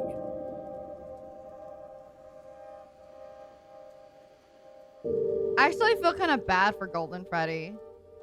He's twitching just like Springtrap did in the trailers to FNAF 3. Someone else who refused to give up, to pass on. Someone who always comes back. And just to dispel any confusion here, Golden Freddy isn't the crying child. This confirms it. Golden Freddy is actually a victim that we've never actually seen outside of the FNAF 3 minigames, nor will ever see outside. Wait, why can't it not be the crying child? I can't remember why he made sure that we knew it wasn't the crying child. side of that face in the vent. But more on that next video. That final timeline episode I got cooking I up. If believe you want it. to make sure that you see I it. genuinely, is that weird? Like, if you guys, Crying Child is the puppet? This is a different Crying Child than, isn't Puppet the girl in the beginning?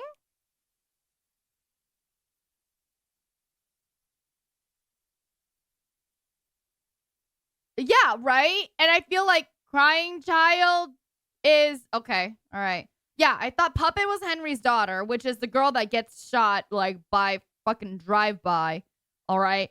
And that Crying Child is one of the kids, one of the Afton kids, the unnamed one, right? And I thought also that that kid is Golden Freddy. Right? Yeah. That's what I'm thinking. Okay, great. And out of all of this, I hope that one of these tracks fucking works, apparently. That said, oh yeah, I totally fucking believe that Scott has seen some crazy shit like that, but I don't know how I would feel. Like, if you create, oh, I don't know. I guess, never mind. Never mind. See, I was gonna be like, if you did a bunch of, like, original characters or whatever, and they all got looted, but then I was like, wait a minute. All of your fucking original characters are made for looting. Like, I know a bunch of you fucking people literally created original character waifus so that you guys can fucking loot them. I know it. Hit subscribe now, that way you don't miss it, because seriously, that is the one that wraps everything up. If there was ever a time to subscribe, now is that time. But anyway, Golden Freddy is the soul that's still trapped. One that refuses to let go of his hate, his rage. We even...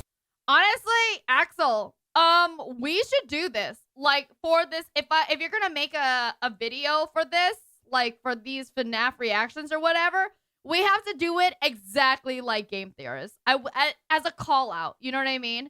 We're gonna write a script up, and this is how I thought that this was going to, this is my reaction to what I thought was going to be the next theory. Like, could you fucking imagine? That's too crazy. That's too fucking funny. Hear it in his line. He tried to release us, but I'm not gonna let that happen, no matter how many times they burn us. In FNAF 3, the puppet tried to release everyone through the Happiest Day minigame. Fazbear Fright was burned down in an attempt to cleanse Freddy's. Pizzeria Simulator was burned to the ground. None of it has worked. The spirit of revenge is and always will be there until he chooses to let go. That's why he's still twitching as he fades into the darkness. That's why his eyes are still white as he disappears. He is choosing to remain here, to continue tormenting William, to ignore Old Man Consequences, encouraging him to move on to the next life. You know, this might be what Scott truly meant when he said that 50-20 mode in this game was impossible. Not just that it would be unbelievably... Wait, what?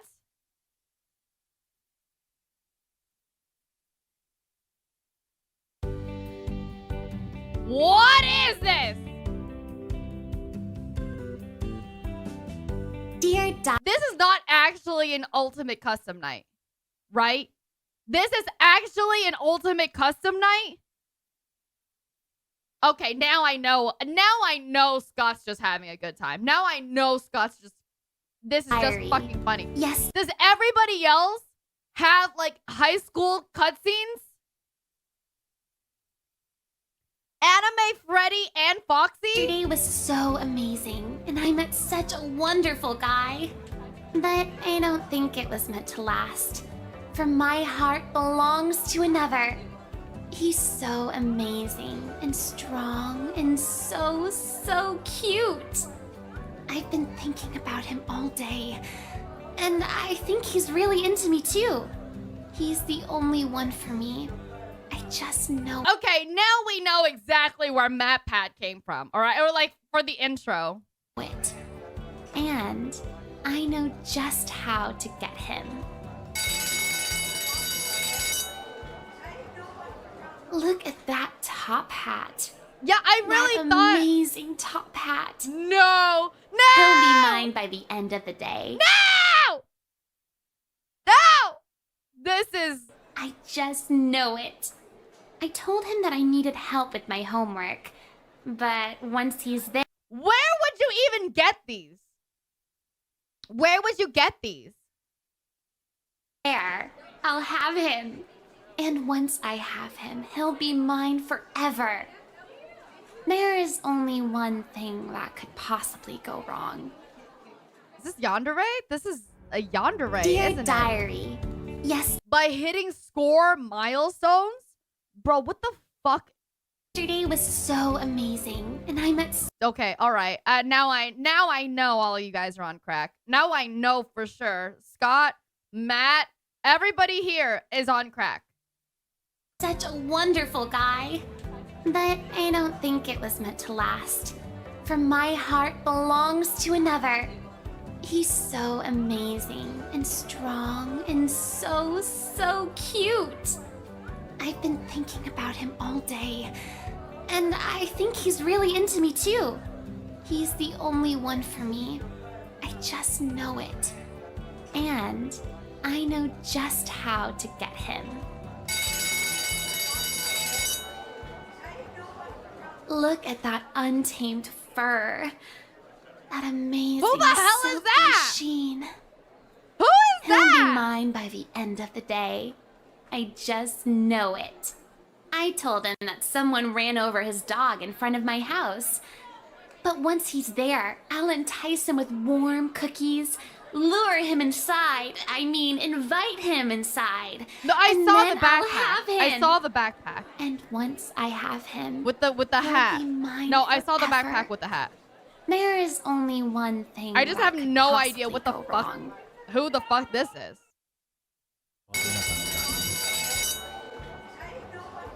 Look at those ears. Amazing. Those Oh, that's great. amazing Oh, ears. God. He'll be mine by the end of the day. I just know it. I told him that my house was on fire. But once he's there, I'll tell him that I threw myself on the flames to put them out. Is this how Lily lures He'll in be men? That's a fucking joke, Spectre, because I don't need to lure you guys in like this. Apparently, the meaner I am to you, the more y'all are just sitting here. Yeah. Like, I don't need to bat my eyes and go, ew. Apparently, it works if I just go, shut the fuck up. Don't. Get out.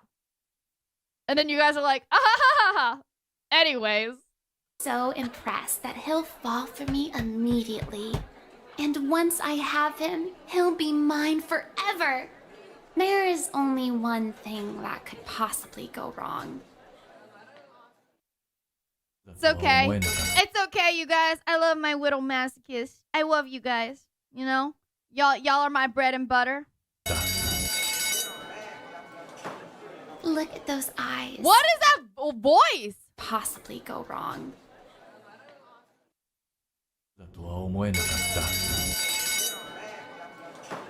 Look at those eyes. Those amazing eyes.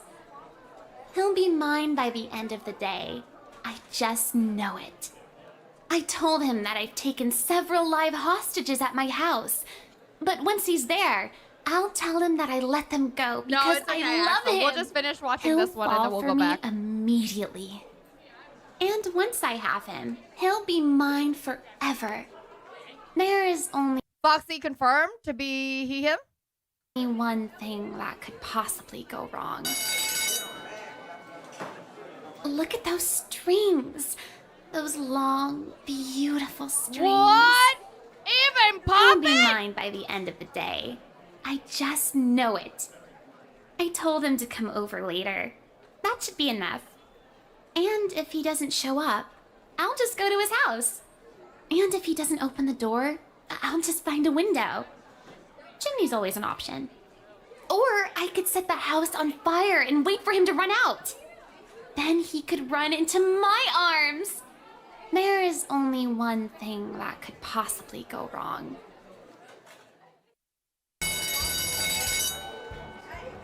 All the other ones didn't have music. What? Dude, she's going through the fucking roster.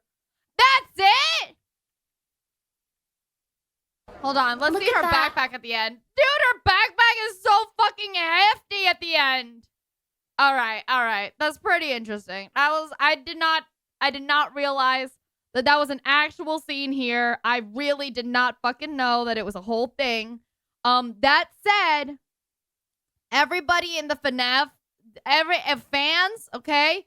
theorists, all right, creator, everything that has to do with FNAF. Yeah, now I know y'all are just having a good time. Y'all are on one.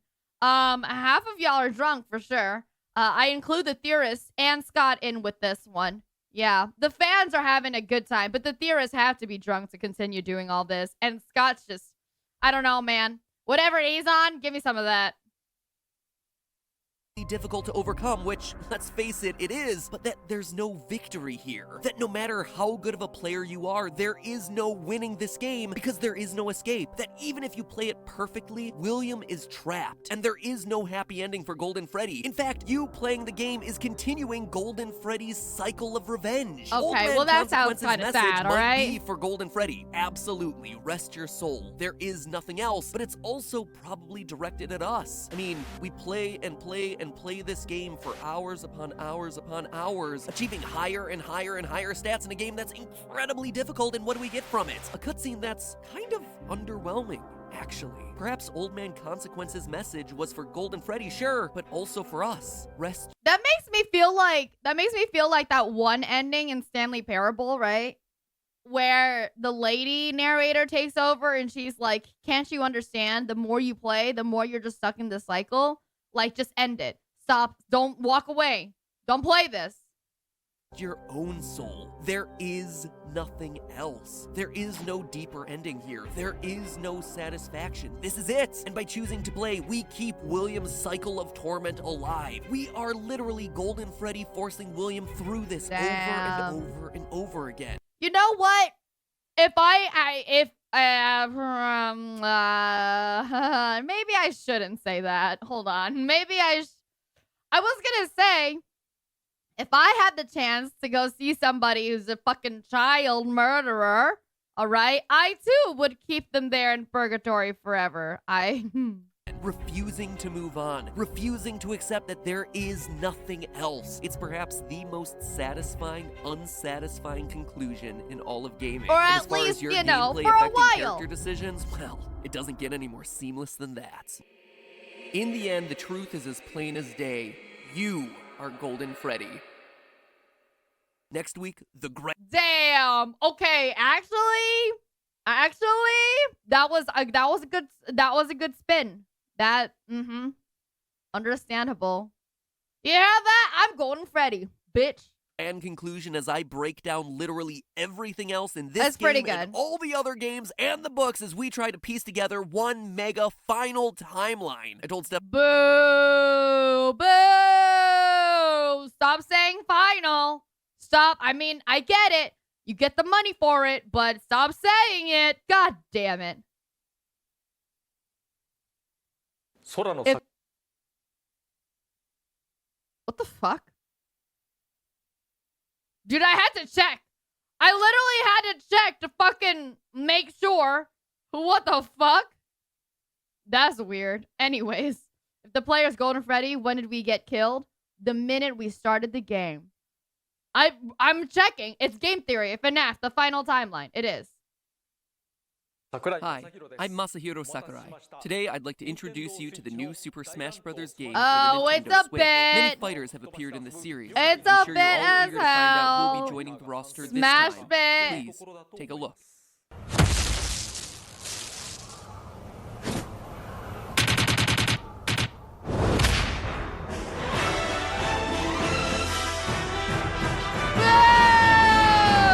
Oh my gosh. This is actually annoyingly funny. Just stop. This is actually annoyingly funny. Robbie Rock Cheese? Oh my god, this is so loud. Why is this specific intro so loud? Oh my god.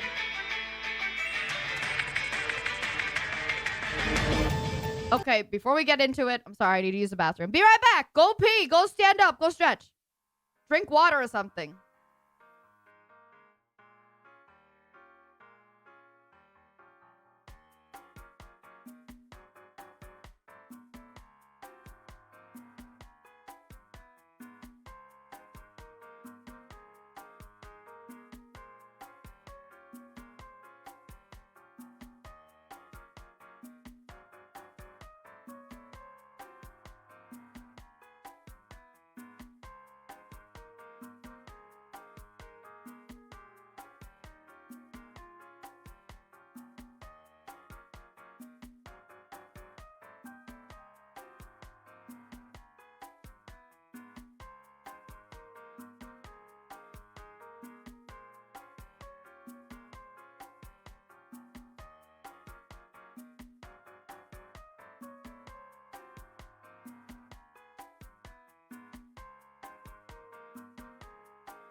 Alrighty. Okay, I'm back. I hope you guys went to go get water or something.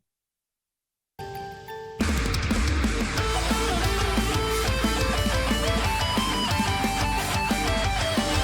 feel like this intro is louder than the others. Why do I...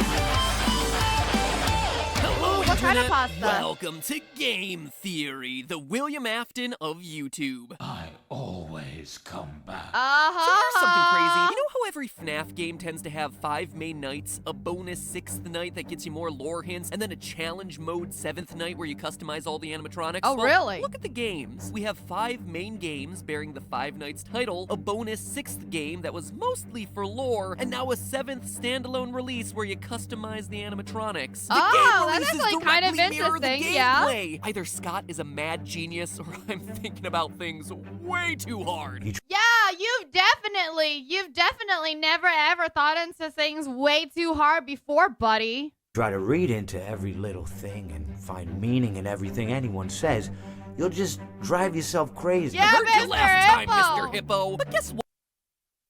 What, you Barney reject? Honestly, Mr. Hippo is like fire.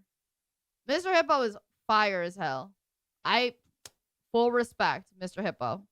Reading into every little thing is the only way to have this series make any sort of sense whatsoever. Case in point, today's episode. With the final novel out and Ultimate Custom Night picked to shreds, it finally feels like the story of FNAF is at its end. Or at least the Afton storyline is at its end. The series will probably come back to tell another story in the same universe later. I mean, it's exactly what Scott did with FNAF 4, the quote-unquote final chapter, ... of the original FNAF story. I see what you did there, Scotty. It's the final chapter of the original story. But oh no, friends, he wasn't done. He even ended that teaser with a question mark if you brighten that screen up enough. Man, Scott, you really wanted to leave the door open for more games in the series, didn't ya? You were milking it more than I was. Or Yeah, for sure. Guess we're both milkmaids at the teat of Freddy Faz. Yeah, this is a more accurate statement, Matt, because I'm not gonna lie, you know, Scott can only release so much. You have released way more. Everything Scott has released, you have done, and twice. World, the pieces are in place for us. So it's time to take one final step back and put every single one of One final step back. those pieces together into We this, can my escape final soon, timeline guys! for the Woo! final FNAF game. Though, let me save you some work. If you brighten the image you see on screen right now, you'll see that there's a question mark there, since, you know. I always come back. Oh, good And to if know. he comes back, well, I gotta pull myself a Samurai Freddy and pursue the anime Fox of Truth wherever it may lead. Let's do this. Now, putting together a final timeline of events for this series is incredibly challenging and requires us covering a lot of really minute details from literally every element the series has ever released. This is my longest, most involved theory in 7 years, covering every square inch of the series. So fair warning that this episode— Wait, so at this point, what do you mean 7 years of total? This is only like 3 or 4 years of Five Nights at Freddy's, right? Not 7 years total of Five Nights at Freddy's.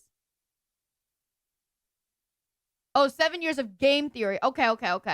Honestly, I kind of want him to also do...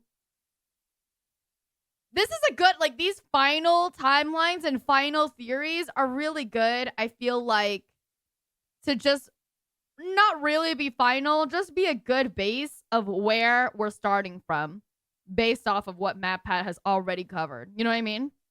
Because so much of it is like, I thought it was this. And then the next video is, it's not that. Surprise! You know what I'm saying? But I also want him to do like a character breakdown of what he thinks. Not just like the timeline, but a whole character one. Thank you, Fix Your Posture.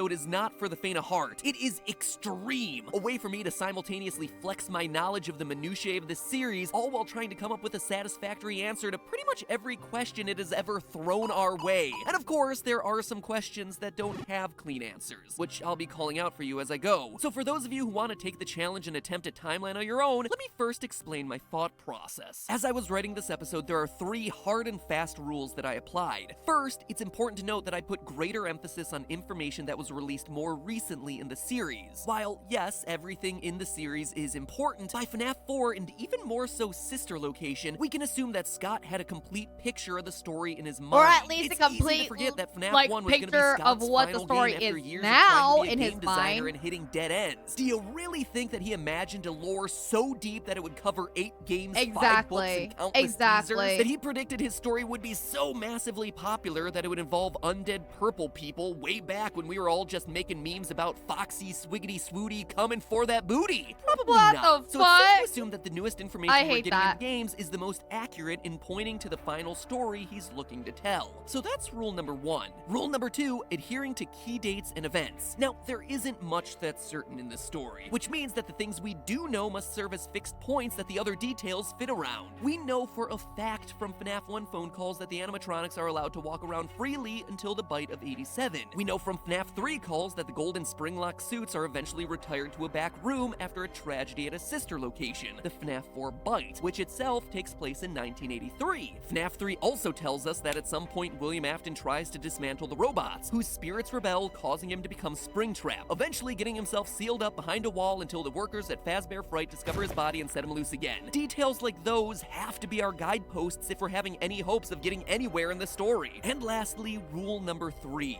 realizing that this isn't just a simple linear timeline. It's clearly established in the games that multiple Fazbear locations exist at the same time, and that the events in one affect what happens in other locations. For proof, just look at Phone Guy in FNAF 3. Welcome to your new career as a performer/entertainer for Freddy Fazbear's Pizza. Right now we have 2 specially designed suits that double as both animatronic and suit. After learning of an unfortunate incident at the sister location involving multiple and simultaneous spring-lock failures, the company has deemed the suits temporarily unfit for employees. This not only tells us that the first Freddy Fazbear's Pizza had 2 golden suits, but also that the first Freddy's was open at the same time as the FNAF 4 Freddy's. The springlock failure in the FNAF 4 location prompted the yellow suits to be retired in the FNAF 1 location. In short, a lot of these events overlap. Restaurants often stay open for years beyond what we see in the games, and everything weaves together in a way that's much more complicated than simply saying, this restaurant opened, kids died, it closed. The next one opened, kids died again, it closed. In all honesty, I suppose you could simplify it to that level, but we're not going to. I am holding myself to a higher standard. Okay. A slightly higher standard, but Yeah. a higher standard nonetheless. So with those 3 logical rules in place, At least he's like pretty open with it. Yeah, I think all this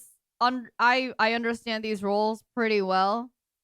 let's get analyzing. To begin, we have to identify who William's first victim was. Now, I've covered FNAF a lot. No but in all my shit, theories, Sherlock, one thing Jesus has remained fucking consistent Christ. since FNAF 2, that the puppet was first, Henry's daughter. She is the character who gives life to all the other animatronics, so it would just make sense for her to be victim numero uno. But where did we figure out for sure that it was Henry's daughter again?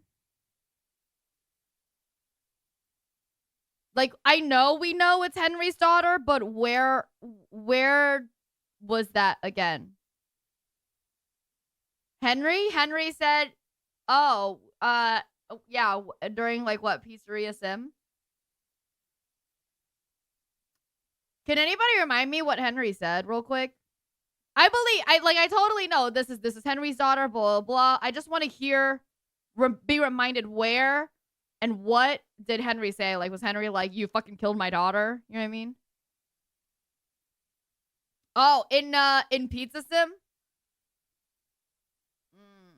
outside of that, it's always been just an assumption. And now that we've seen the event actually take place in the games, I think I've been wrong about it this entire time. Think about it. We have proof that William kills Henry's daughter in FNAF 6, but as I talked about in a previous theory, we see that later that night, Afton goes to a place called Junior's where he's turned away at the door. Now, why would Scott show us this? FNAF 6 was all about tying up loose ends. He's not just gonna throw in a random bar to establish that the Mustard Man is an alcoholic or anything. He's doing it to establish No, a that's fine. The I just wanted only the bare time we gist hear of of it. anyone being Yeah, turned thank away you, from Doki. any building for any reason in this series is in FNAF 2. From what I understand, the building is on lockdown. No one is allowed in or out, especially concerning any previous employees. And the Maybe. name Juniors makes sense in Scott's classic way of giving us clues that are meant to clarify things, but really just end up confusing all of us. Remember, FNAF 2's location is the Grand Reopening, a second Freddy Fazbear's Pizzeria location, a junior location, if you will. And lastly, to Weenie Hut Super Weenie Hut Junior. further solidify the puppet coming later in the timeline, remember why Freddy's closed in the first place. It wasn't due to murders or animatronics going haywire. According to the FNAF 1 newspapers, people just got weirded out by a place where kids disappeared. Quote, after a long struggle to stay in business after the tragedy that took place there many years ago, Freddy Fazbear's Pizza has announced that it'll close by year's end, end quote. This all means that the missing children's incident where 5 kids go missing at a Freddy Fazbear's Pizza must be the first event of the timeline. William Afton uses the Spring Bonnie suit to lure 5 kids to the back employees-only safe rooms that we hear about in FNAF 3, hiding their dead bodies in the animatronic suits. We can even figure out the order of who was killed when based on clues hidden in Ultimate Custom Night. We know with 100% certainty that Chica was first based on one of her death lines. I was the first. I have seen everything. That's about as explicit as you get with these games. From a storytelling standpoint, I hate that Chica's first because it really should have been Golden Freddy, so he could be the first spirit killed and the final spirit to haunt Afton in Custom Night, but whatever. Chica, aka Susie, is death number 1. She's lured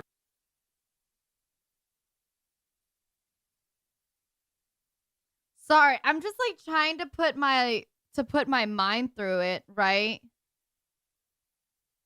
Like that means that he just goes on this killing spree and it has nothing else to do with even further like anguish from his other kid dying, right? Thinking that's, you know what I'm saying?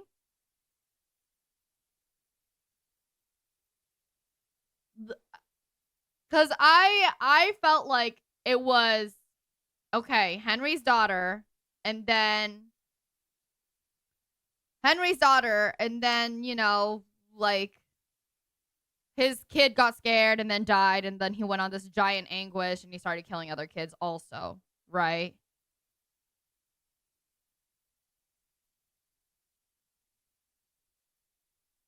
Oh, I see, VC. Okay, alrighty, thank you.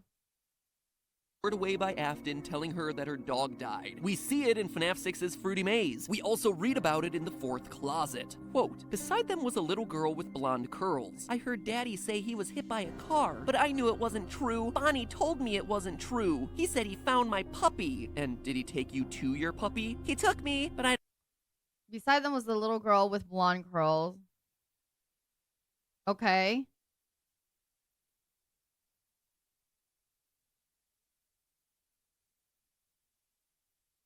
Who? Oh, the dog. I see, the dog. I don't remember. My name's Susie. We even hear about it in the Chica anime cutscenes from Custom Night. I told him that someone ran over his dog in front of my house. Jeez, Scott, I know we were all looking for answers, but man, you beat that one over the head, didn't ya? Not that I'm complaining, but that one was a bit overly obvious, and then all the other ones are just so damn obscure. Just gotta find a better balance here, man.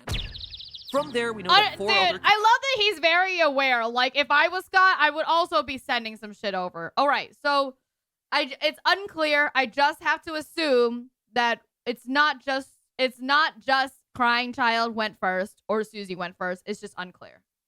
Kids get taken and stuffed into suits. We know their names based on the gravestones at the end of FNAF 6. Gabriel, Fritz, Jeremy, and...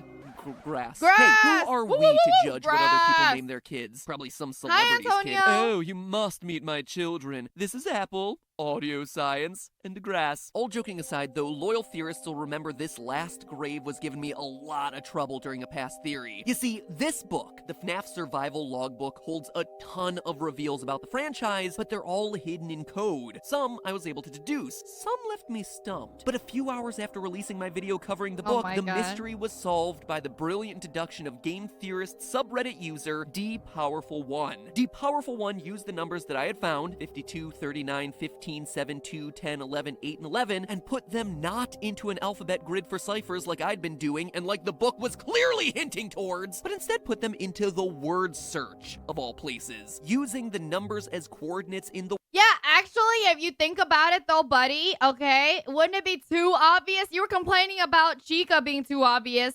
You don't want to complain about that one being too obvious? This is why. This is why. Word search, you could spell the name Cassidy, a name that must belong to Golden Freddy based on the repeated use of Golden Freddy's signature line of "It's me" throughout the book, the gravestone imagery which lines up with the 5th mystery gravestone at the end of FNAF 6, and a Rip mention my of Cassidy name. in the final FNAF novel, The Fourth Closet. And that would be... What?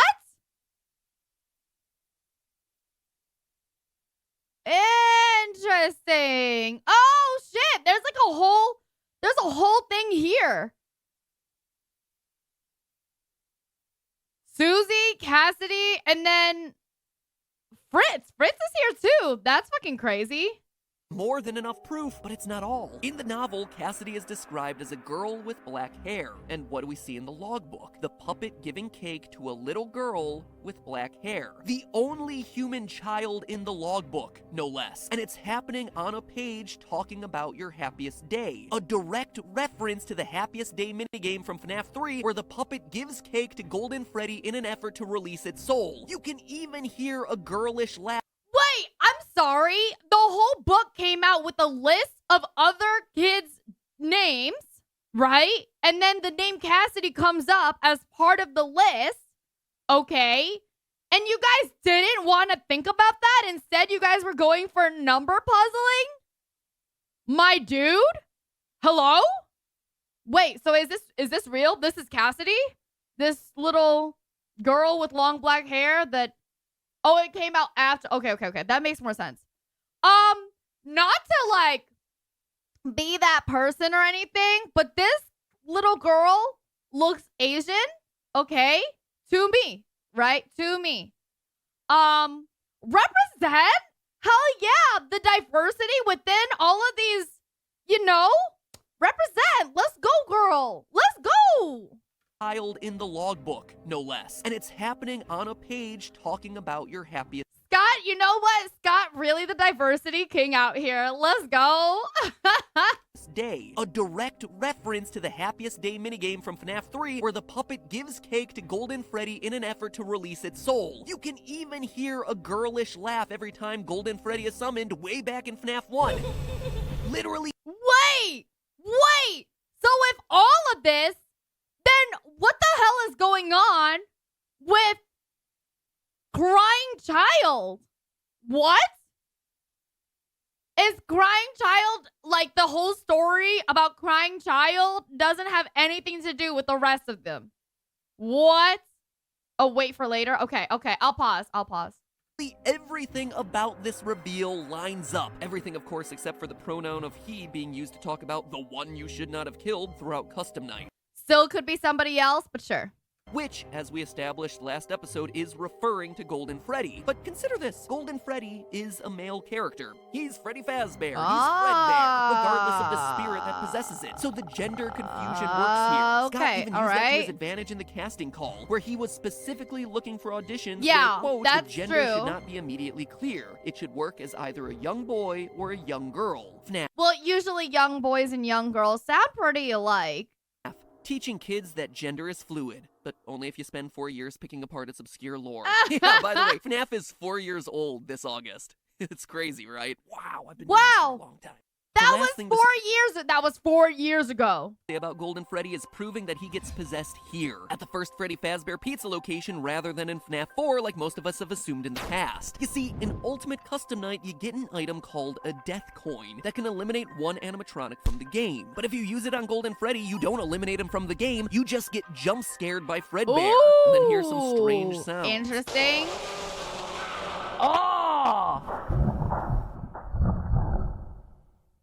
That almost sounds like a heartbeat. Huh. It almost sounds like Fredbear is underwater, which we all know is gonna be terrible for those spring locks. Anyway, I played around with those audio files and got him to hear. Laughter, obviously. Let's find a suit that's right for you. And there was more fantasy and fun where I came from. That last one feels really random. Whoa, what? He got that out of the thing? By Fredbear, and then hear some strange sounds.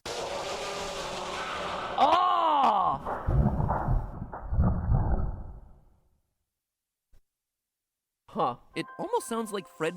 That is crazy. That's crazy. Oh my God. I'm sorry, but like, Matt, that is the coolest thing I've ever seen you do. That's quite amazing. I'm genuinely impressed.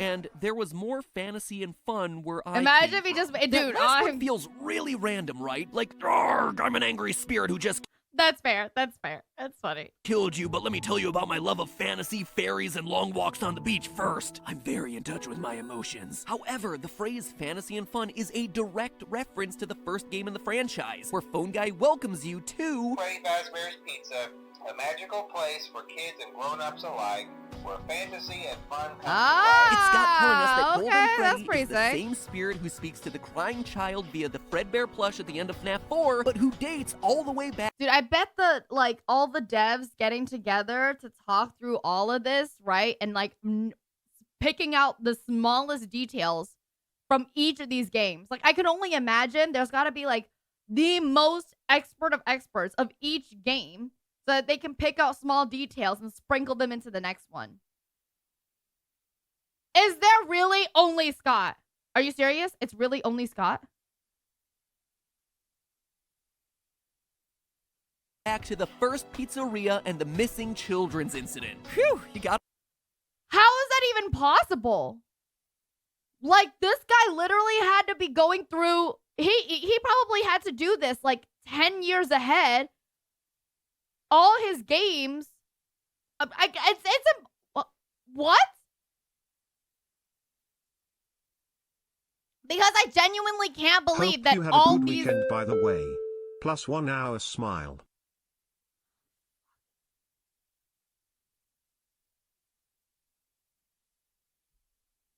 Bento, thank you so much for the biddies.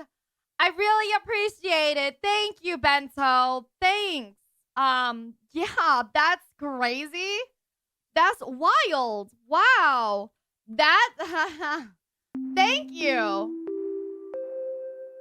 Yuna! Whoa, whoa, whoa, whoa! Thank you so much, Yuna. Thank you, thank you. I really appreciate it. Thank you so much for taking your folks on tour. Thank you. Hello, tourists. My name is Lilybelle. I love to travel, but I suck at geography. Sorry. I'm like literally just reacting to somebody adding an hour to my already long-ass fucking timer. And like by one of my frequent flyers, no fucking less. God fucking damn it. How is Minecraft? Hi. Hello. Hello, tourists. Thank you so much. TheNoobCow.com, Sin Yi Chung, and Yanko IRL is now boarding. Welcome to Lilybelle Air. Hope you have a safe and enjoyable flight. Bento, don't say happy to help. I will punch you in the fucking face. Like, first chance I fucking get, dude. I'm literally balling my fucking fist right now. Sending love to, yes, thank you for sending love to my stream. We're watching FNAF lore, okay? We're watching all the MatPat's game theory FNAF lore. You good? No, I'm not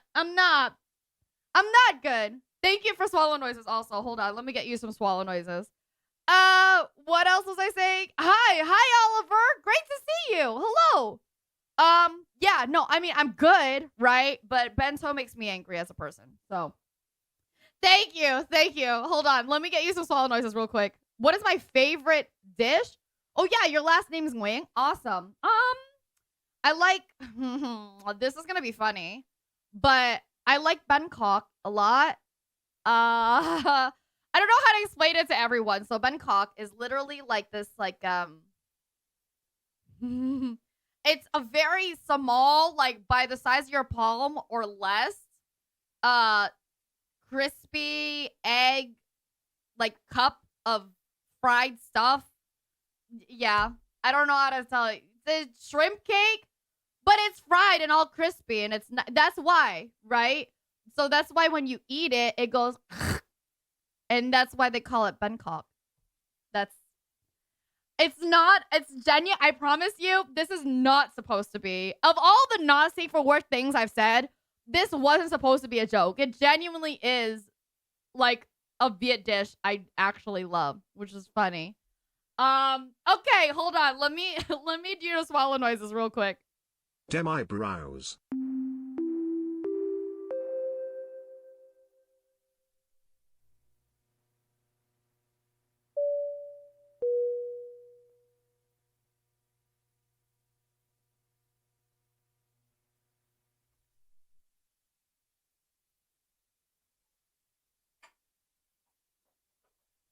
Okay, there's your swallow noises.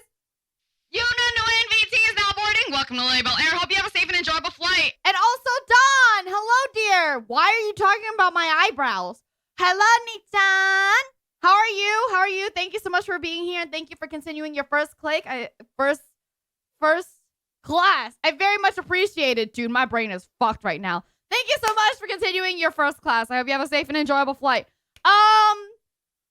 What else am I saying? Yes, Dawn. Would you like to subtract 5 minutes from the timer?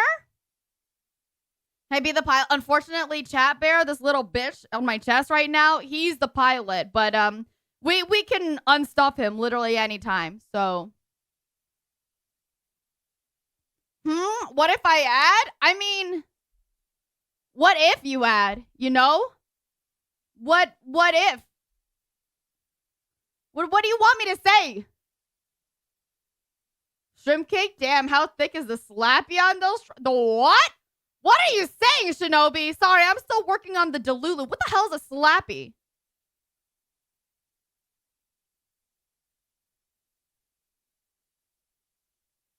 Yeah.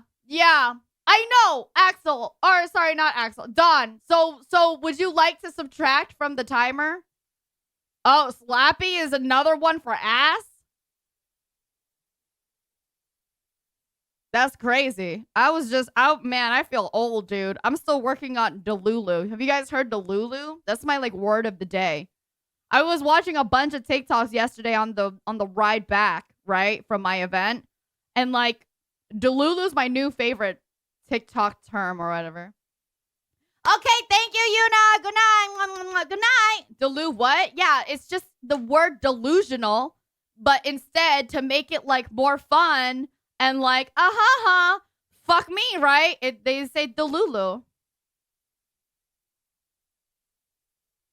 Dawn, okay. Okay, thank you. Big appreciate. I appreciate it. There we go. You sons of bitches.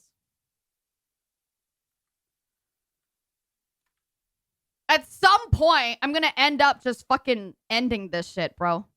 Forever. All that good, because that's the easy stuff. Well, not easy, obviously, considering. Well, you know, I think, anyways, what else? But wait, why does it say 388 days? It doesn't. It's 388 hours. Wait, no. Yes, that's 388 hours. And then 36 minutes. The fucking second timer is counting right there, Dawn. Get it together. I know, Dawn. I know, Dawn. I know. Okay? I promise. I fucking know. Okay? Dawn! I know! Okay? I know. Don't worry. I fucking know. Anyways, we're watching FNAF lore timeline. We're halfway through the game theory FNAF, the final timeline episode. This is MatPat. He's talking. Considering I'm on page 4 of this script and I've only just talked about the first event in the series. But there is consistent logic and evidence to back it all up. However, it's at this point that things get messy from a timeline standpoint. You see, right now there are 2 dangling threads of events that directly conflict with each other. 1, the first Freddy Fazbear location has to close so it can reopen sometime before 1987. However, it has to remain open at least where are until we? 1980. Okay, hold on.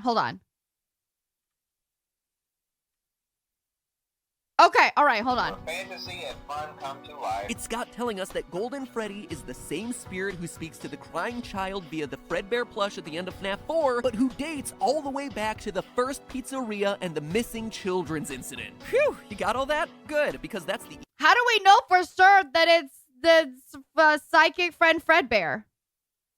Arrgh, I'm an angry spirit who just killed you, but let me tell you about my love of fantasy, fairies, and fun is a direct first in touch with my Is it because this specifically? Right? Like, arrgh, Is that specifically psychic friend Fredbear? Thank you, Don. Love you. Or is this just regular Golden Freddy? It looks like it's just regular Golden Freddy. How does he know specifically this is psychic friend Fredbear?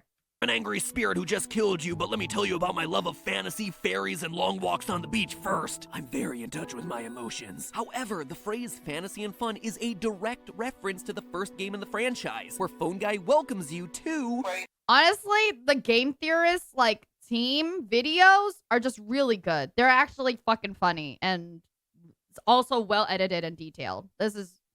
Like, because I know I always give MatPat shit, but, you know, the shit I give him is just, like, basic theory shit, right? Like, how much of this is actually substantiated from good clues, and how much of it is you just trying to make something up, right? But that said, he does a lot of his own research. He does a lot of great research and script writing. Everything here is quality. Like, they're great, genuinely. I don't want to make sure. I feel like everybody is, like, confused about that. Fazbear's Pizza, a magical place for kids and grown-ups alike, where fantasy and fun come to life. It's Scott telling us that Golden Freddy is the same spirit who speaks to the crying child via the Fredbear plush at the end of FNAF 4, but who dates all the way back to the first pizzeria and the missing children's incident. Phew, you got all that? Good, because that's the easy stuff. Well, not easy, obviously, considering I'm on page 4 of this script and I've only just talked about the first event in the series. But there is consistent logic and evidence to back it all up. However, it's at this point that things get messy from a timeline standpoint. You see, right now there are two dangling threads of events that directly conflict with each other. One, why would they Freddy conflict? Fazbear location has to close so it can reopen sometime before 1987. However, it has to remain open at least until 1983 when the FNAF 4 bite happens, the event that prompts Phone Guy to call back to the FNAF 1 location informing them that the Springlock suits are being retired. Welcome to your new career as a performer/entertainer for Freddy Fazbear's Pizza. Right now we have two specially designed suits that double as both animatronic and suit. After learning of an unfortunate incident at the sister location involving multiple and simultaneous spring lock failures, the company has deemed the suits temporarily unfit for employees. This is important because Phone Guy later makes a point of saying that the Spring Bonnie suit is still being moved. Management has also been made aware that the Spring Bonnie animatronic has been noticeably moved, which implies that Afton is still using it to kill kids, aka the missing children's incident is still going on. I feel like that means that there's two, besides the Circus Baby location, there's still two other locations going on. Because I feel like the Circus Baby location spring lock suits are not the same, right? I think I got this right, but I would love to go out for some Bangkok with you sometime. Then we can go to your place for some Bangkok. Lilybelle finger guns. Benzo, thank you so much for the biddies. But after that stunt you pulled just like a few minutes ago, in your fucking wildest dreams, okay, buddy? I appreciate it, though. Thank you. Thank you so much. Oh, look at that. Somebody feels a little bad, don't they? Ha ha. Somebody feels a little bad. Ho ho ho. I appreciate it, Benzo. I hope your weekend was good, hon. I'm sorry. I just realized right now everything came in all at once and I like totally forgot to acknowledge. Even after the bite of 1983. That would all be fine except for point number 2. According to Hand Unit and Sister Location, Circus Baby's Pizza World is opened after Freddy Fazbear's is closed. Yes. Due to the massive success and even more so the unfortunate closing of Freddy Fazbear's Pizza, it was clear that the stage was set, no pun intended, for another contender in children's entertainment. Again, I don't like that there's a sound of people moving behind me. this wouldn't be a problem if it wasn't for the empty girl's bedroom that we see in FNAF 4. As we established in a previous episode using the FNAF survival logbook, the crying child is Michael Afton, which would make... Wait, this is still not true, right? Necessarily. This is still technically not true. Make this his sister's room, Elizabeth Afton, the girl who gets herself clawed Okay. and goes on to possess Baby on the opening day of Baby's Pizzeria. That's why she's missing and why her room is empty. But that can't happen if Freddy's is still open. And But it can be multiple Freddys, no? I thought it was like multiple Freddys. Freddy's can't be closed until the bite of 83 causes the spring locks to be retired so that phone guy can make his call. You see the problem there? Do you understand why creating a timeline of all this stuff There is was so one darn location, but I feel like what the phone guy is trying to say is another location, another Freddy Fazbear location is the reason that the spring lock stopped. Like another Freddy Fazbear's sister okay, forget it. Okay. Anyway, We'll to get move there. forward, We'll we get have to there. apply rule Draw number the one that I fucking talked about timeline. earlier and throw out some of the phone guy information in order for the events to work. Freddy Fazbear's first location closes in the aftermath of the missing children's incident. With no pizzeria to serve as his murder den, Afton tries to launch a new restaurant, Circus Baby's Pizza World. It's important to note that this is an actual restaurant and not the underground rental service you see in sister location. We'll get to that one much later. Based on the name, we can be confident that this place has a clown aesthetic, which makes it likely that all the animatronics who don't fit into the Freddy Fazbear series of restaurants were made specifically for this place. The Mini Renas, Balloon Boy, JJ, Dee Dee, and of course, the star attraction, Baby. Notice how they all even look alike. However, on day one of the restaurant opening, Elizabeth, Afton's daughter, finds herself alone with Baby and gets herself clawed. We know that it's closed on day one, both from Baby's story and sister location. Did you know that I was on stage once? It wasn't for very long. That's so true though, Shakier. That's genuinely fucking true. Like, catch me falling asleep in world history, okay? But like, here I am going, I don't know. Holy shit, how would I feel if I actually tried to learn real history, like, through this? Just relearning what I was supposed to learn in school that I never fucking learned. Will, hello. Only one day. And from this hidden news Okay, story, wait, hold on. Both from Baby's story and sister location. Did you know that I was on stage once? It wasn't for very long.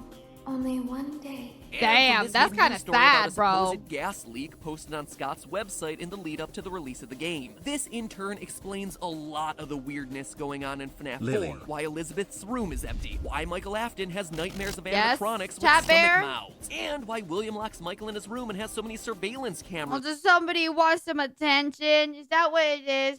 Somebody wants some attention. Little baby. Following him around. He doesn't want what happened to his daughter to also happen to his I'm youngest doing son. fine, You Will. see why Thank it's so you. important for I Circus appreciate Baby's it. Pizza World to happen before the events of FNAF 4? Before 1983? A lot of pieces fit in place if it does. Anyway, in the aftermath of the tragedy, he buries Baby and most of the other humanoid characters underground in a facility that we'll eventually explore in sister location. The rest go on to the new and improved Freddy Fazbear's Pizzeria, which is set to reopen. But first... Benzo, thank you so much for the biddies. I appreciate. Thank you. And just because you made a minus on there, you're such a good boy, Bento. You're such a good boy. Bento's such a good boy. Good boy. Good boy. Are you my good boy? Thank you. And thank you for fixing your posture as well. I appreciate it.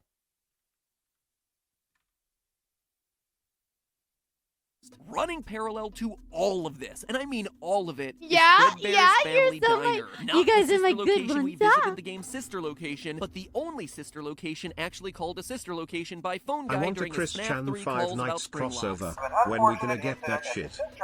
We know for a fact that Fredbear's Perish Family adds Diner 2 is the minutes. FNAF 4 location based on this purple hat teaser that came out with the release of the game. Right? Thank you for the biddies, Will. That's all I'll say. You know what? I feel like I should good boy Will just because I feel like Will will not like it.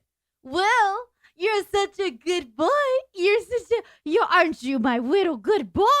Are you right? Yeah, I'm right. You're such a good boy. Good boy.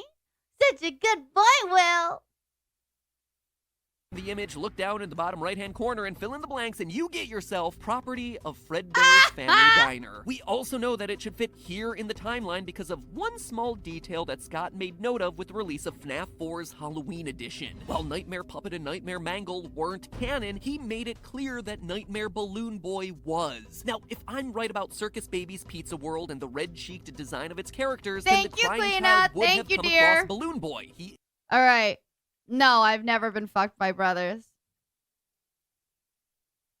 Location we visit in the game's sister location, but the only sister location actually called the sister location by What, Will? What the fuck did you just say? Oh, is that supposed to be plotting my downfall? Okay, no lie, you guys. I genuinely thought that was sexual. And I was like, Will never says sexual things to me. Okay? That sounds sexual. That you will condense my... What does that... Right? That doesn't sound threatening. That sounds like you're about to, you know, make that shit frothy. I don't know what to tell you. Ooh. Phone guy during Okay. We gotta go back here. An unfortunate incident at the sister location. We know for a fact that Fredbear's Family Diner is the FNAF 4 location based on this purple hat teaser that came out with the release of the game. Okay. Right the image, look down in the bottom right-hand corner and fill in the blanks, and you get yourself property of Fredbear's Family Diner. Right-hand corner and fill in the blanks, and you get yourself property of Fredbear's Family Diner. We also know that it should fit here in the timeline because of one small detail that Scott made note of with the release of FNAF 4's Halloween edition. While Nightmare Puppet and Don't say Nightmare Mangle... frothy? Why? What's wrong with frothy? Y'all don't want to see this shit on your morning coffee or what? weren't canon, he made it clear that Nightmare Balloon Boy was. Now, if I'm right about Circus Baby's Pizza World and the red-cheeked design of its characters, then the crying child would have come across Balloon Boy. He existed at this point in the timeline. But because both the puppet and Mangle don't exist until the FNAF 2 location, neither of them would be appearing in his nightmares. Therefore, not canon. Therefore, the timeline continues to make sense. So at this point, we know how the story goes. William is working there as what appears to be a suit technician. Michael Afton, aka the crying child, has witnessed his friends and maybe even his sister get killed. I mean, he's even locked in the supply I'd closet ask when with what chat appears got to be the away body from of everyone Golden and Freddy. Lily, but honestly, when did we ever have it together?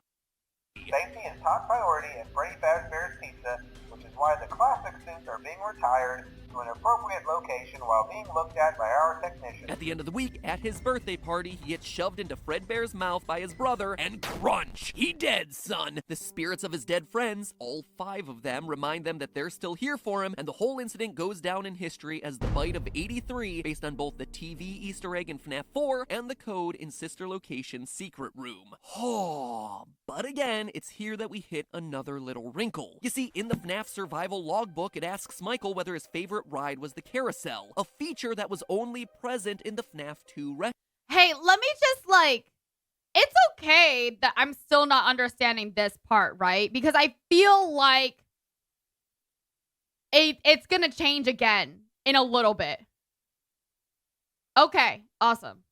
Restaurant. This also coincides with my hypothesis earlier about the Midnight Motorist minigame and Junior's being another name for Freddy's version 2. It would make sense that that place that he's going to is indeed him running out to the new Freddy Fazbear's location. But we know Michael gets bit in 1983 and that the FNAF 2 location is open in 1987 based on the paychecks you see in the game. Fortunately, though, there's an elegant solution this time. The FNAF 2 location is just open earlier than we thought. Remember, Fredbear's Family Diner being open doesn't preclude a new Freddy's location from also being open at the same time. That's what I was saying earlier, dude. I was saying that there's definitely a possibility that there's 2 Freddy locations while sister location is open. So when he says, well, actually, no, sister location could be sister location. I'm just I don't waiting know. for Shaggy to be the villain in the FNAF movie. Shaggy the ultimate hero, hello. Proved Freddy Fazbear's Pizzeria is just open earlier than we all thought, at least as early as 1983, and continuing through 1987 when a new series of murders happens and the bite of 87 gets it closed down. This all allows Michael to visit that place again, have the carousel be his favorite, but still— Antonio! Thank you! Thank you so much! I really appreciate the 5 gifted! Holy shit! That's so sweet of you! Thank you so much! On Monday, my day back too. I feel so loved. I feel so loved. I appreciate that. All right. That means for sure, all right, we have a spin. Woo! This, now we have this. Yes. Wait, right? Hold on. No, wait. Hold on. Last Donna smile -2. Okay, hold on. One. Yes, I think that's right. Yeah. Okay. Okay, there we are. That's the new one. We have a spin. Bento, thank you so much for the biddies. I really appreciate it. Thank you. Antonio, would you like to subtract from the timer?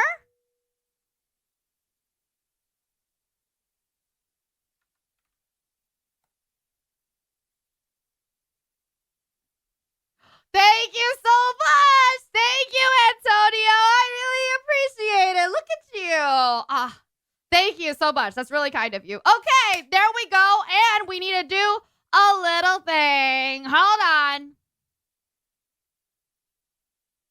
Where's the fucking... Open the damn list, damn it. Hold on. Okay. Hopefully this works out. This works out. Yes, it does. And now we have a spin. I'm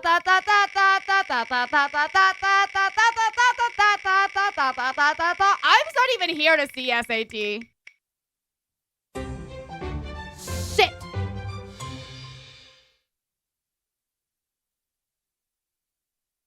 No, never mind. Seriously, no. Okay. Oh, no. This is gonna be bad. I have decided I'm probably, oh my god. I know, Leighton. I want you to know last week I was gonna take it off too. Last week I was like, oh, I should probably remember to take off the spicy noodle ASMR. I really said that and then fucking forgot it again. I fucking forgot it. Anyways. Well, now you guys get spicy noodle ASMR. Yay. Leighton, I'm sorry. I'm so... I want you guys to know this happens every fucking time. I've done spicy noodle ASMR. I've done spicy noodle challenges two other times now. And the first time I did it, I was like, Leighton, you remind me not to do it again, okay? And Leighton's like, yeah, sure. And so the next time I was like, okay, I'll do it. And Leighton's like, hey, remember? I told you. Remember, you told me to tell you not to do it again. And I'm like, yeah, it's okay. It'll be fine. And then after that, I literally said, Leighton, I'm sorry. Yeah, we should probably not do it again. And here it is now. Here it is fucking now.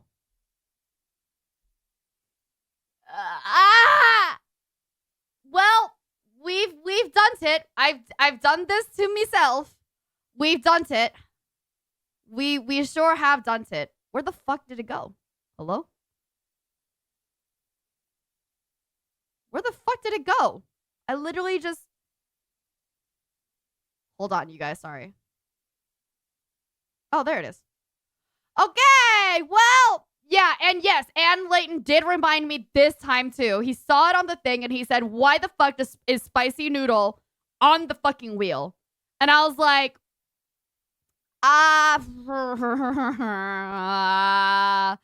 amazing grace.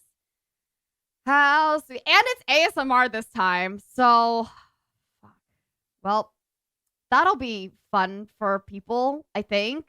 You guys will like that, right? Right?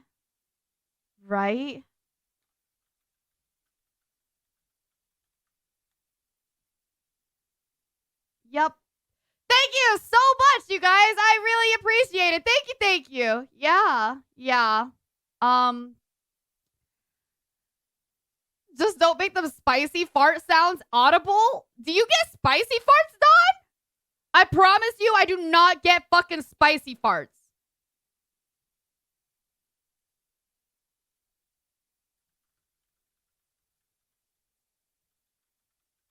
What brand of noodles is it? Honestly, I don't know. I'm gonna have to ask Rumi because I didn't again, I want you to know I expected to get so many other ones before I got that one. Just like big goal wheel, like the big goal wheel. I did not expect to get one of those on my first fucking days. Okay? So I don't know. It didn't hit my brain. Okay? So I have to ask my roomie now to go, like, if we even have spicy noodle leftovers.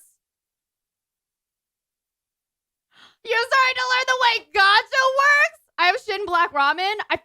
Shin Black Ramen I eat, like, normally. So that's at least where my spicy level can start. But spicy can have multiple meanings. So it has to be at some sort of level that this is genuinely a punishment for me and a good thing for you. Okay? That's what I'm saying. Yeah, I feel like Bulldog. The last few times I had Bulldog, which is also terrifying. Like, seeing that little chicken bitch, it's not... Okay. Well, anyways, we're almost done with this video, but thank you so much. Thank you. I really appreciate it. Bento, Antonio, you guys sent it over to another wheel thing, so there we go. There we are.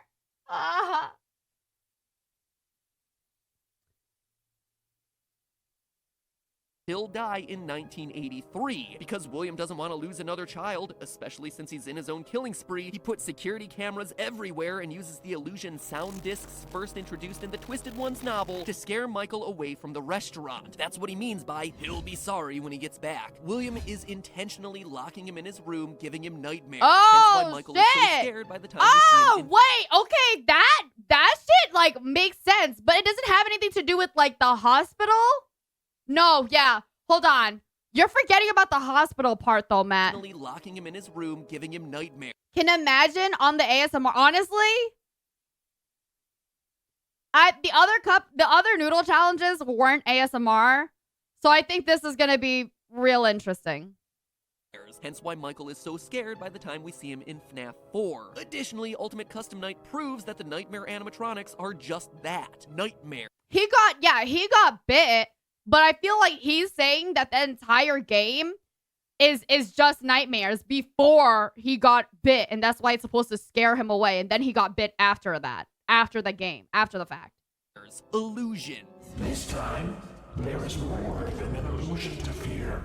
I am given flesh to be your tormentor. Both these lines indicate that before, they were just an illusion, they had no flesh. But now, in the latest game, they are real. So contrary to popular belief, these things were never real animatronics. Just a glorified way for William to keep his son away from his murder locations. Except, obviously, it didn't work. Despite his best, well, maybe not his best, but definitely his most stalkerish efforts, Michael gets crunched and dies. A fact that becomes very problematic for the timeline considering that Michael Afton clearly survived till the end of the games. We see him.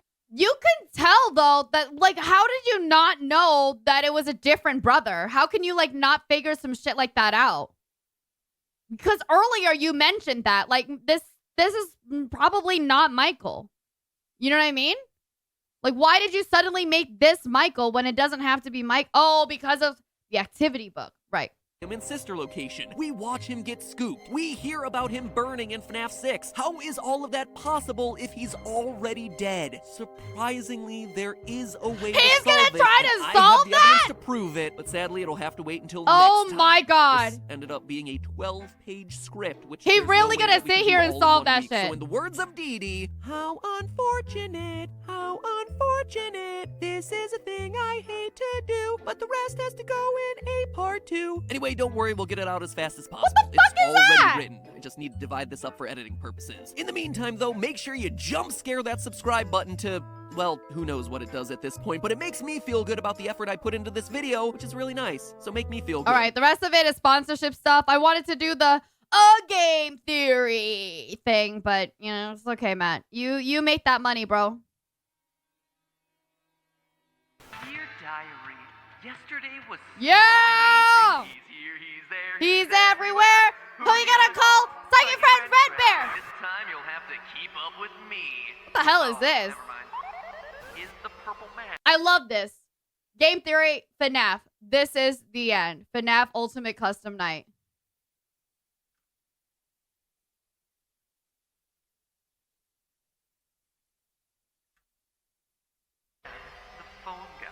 Exotic. Butt.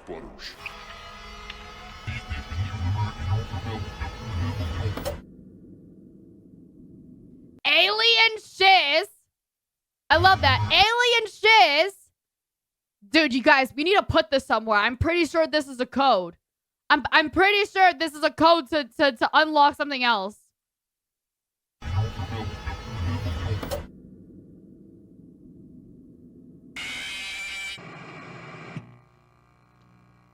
Hello, Internet. Welcome It's to not a Game code we've Theory, checked. where before we It was supposed to be a joke, but the fact that you guys fucking checked says everything I ever needed to know ever. close the book on our final FNAF theory, it's time to open the book on new Back to School merch. What? Really?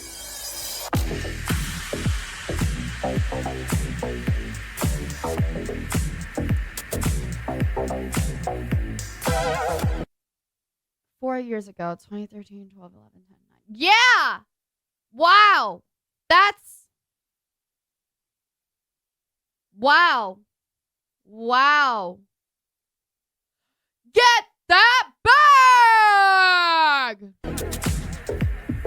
Or back to work post-summer vacation merch. Anyway, you guys know that I take merch super seriously. But this time, I wanted to try something really different. You guys clearly like mysteries and theories, right? Well, this is, as far as I know, the first ever YouTuber merch that gets totally meta.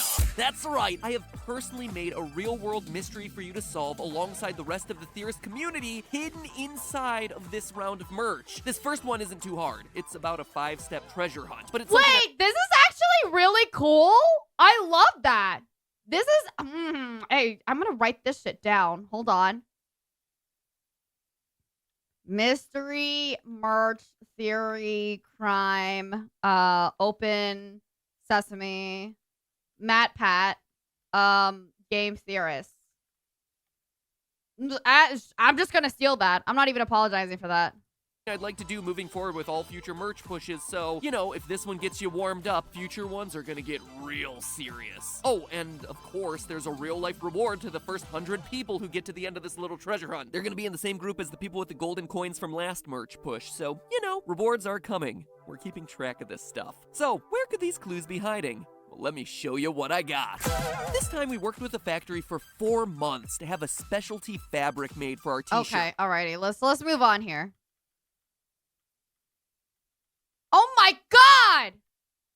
That was like 4 full fucking minutes, bro. Okay, I mean, good for you guys. Shit, we could have done that shit. Apparently nobody's gonna get so much angry at us.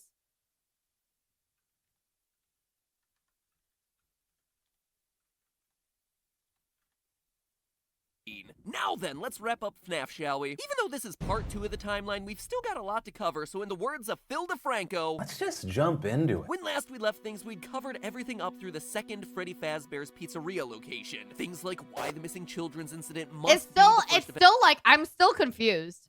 Like, these last 2 ones, he's confused me more than some of his other ones, so I'm just like, you know what?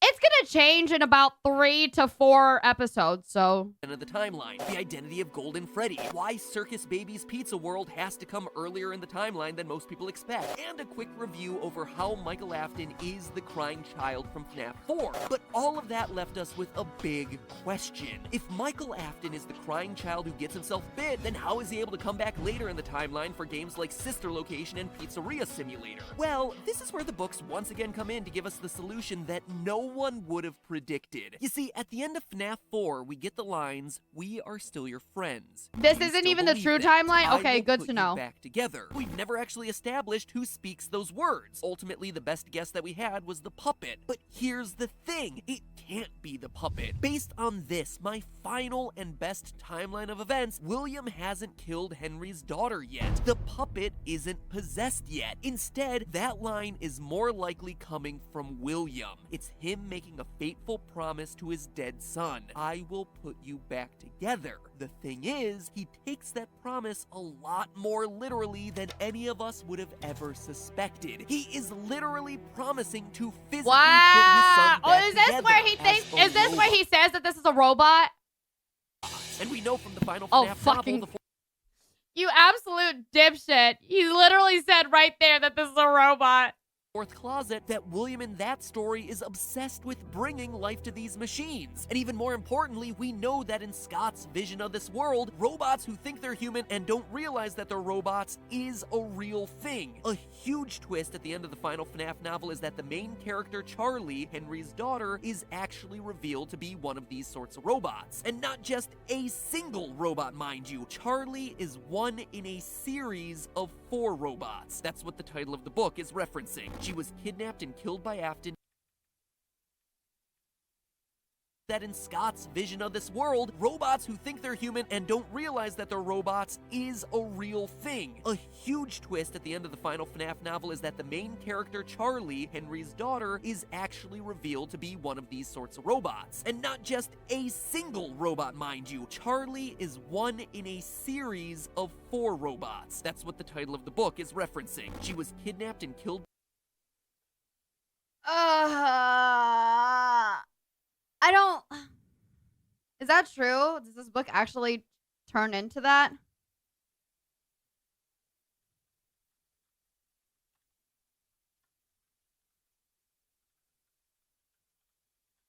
Okay. Well, the books are great. The books are they're just awesome. They're just books, you know? They really are booking.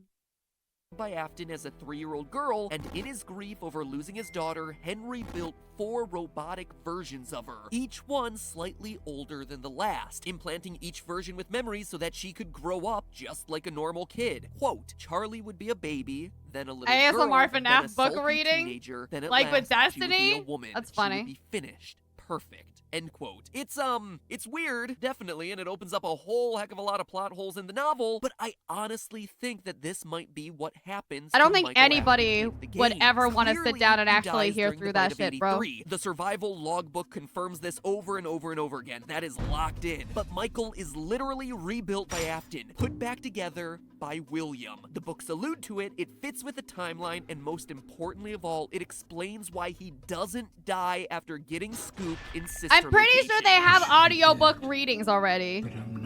Why his memory is so foggy throughout the survival logbook, but most importantly of all, why he can only die through fire. Have you ever stopped? Okay, so my question is, right, to all of our FNAF people here, why does the logbook have so much of crying child's memories, but says like Mike in the beginning and then not?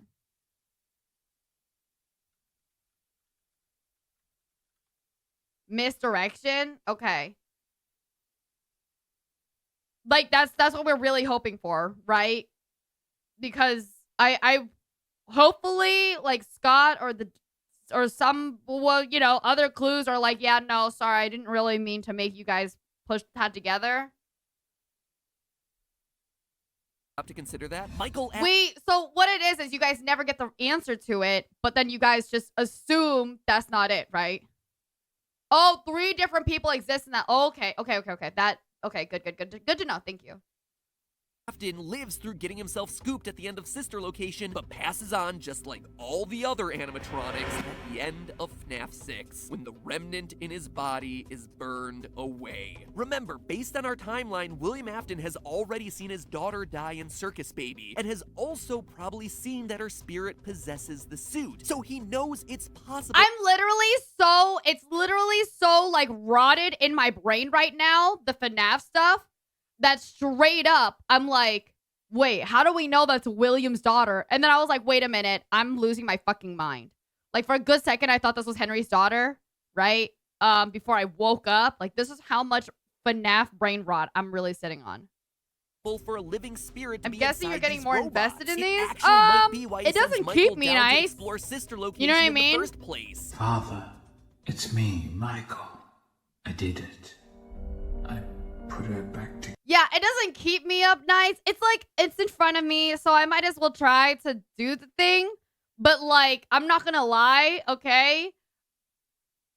Axel knows this, but literally over the weekend, while I was gone, I like was literally telling my roomie, I was like, if you're gonna do one thing for me, please play Stanley Parable. I'll tell you that. Like, I had such a great time with Stanley Parable that I was like, nah, you gotta do that. together, just like you asked me to. He knows that Michael's sister, his daughter, is still down there, so he's aware of what she is, and it might be his way of breaking the news to Michael. Hey there, kiddo, there was something I was meaning to tell you, but unfortunately, I'm kinda trapped in a wall right now. So go down into that creepy cellar I have and pay a visit to your sister. She might prompt some really existential revelations. And lastly, consider this. In the bonus cutscenes for Sister Location, Baby establishes that she knows that Michael can't die. You won't die, you won't die, you won't die. So she might just recognize that they're one and the same. This insane sounding theory, and trust me, I recognize that it sounds completely bonkers, may actually tie into the mystery of the FNAF 4 box. What's in it? It might actually be Michael Afton's body. Yeah, Whoa! Remember if I just said that in the fourth closet, the main character was actually the third in a series of 4 robots? Well, she almost gets herself killed at the end of book 2, and is discovered midway through book 3, locked in a box that sounds very similar to the one that appears at the end of FNAF 4. Good night, Quote, Don. John moved Thank to a you, large dear. green chest, Mwah. the paint almost entirely worn off. There was no lock. John knelt beside it, found the handle, and heaved it open, then shuddered.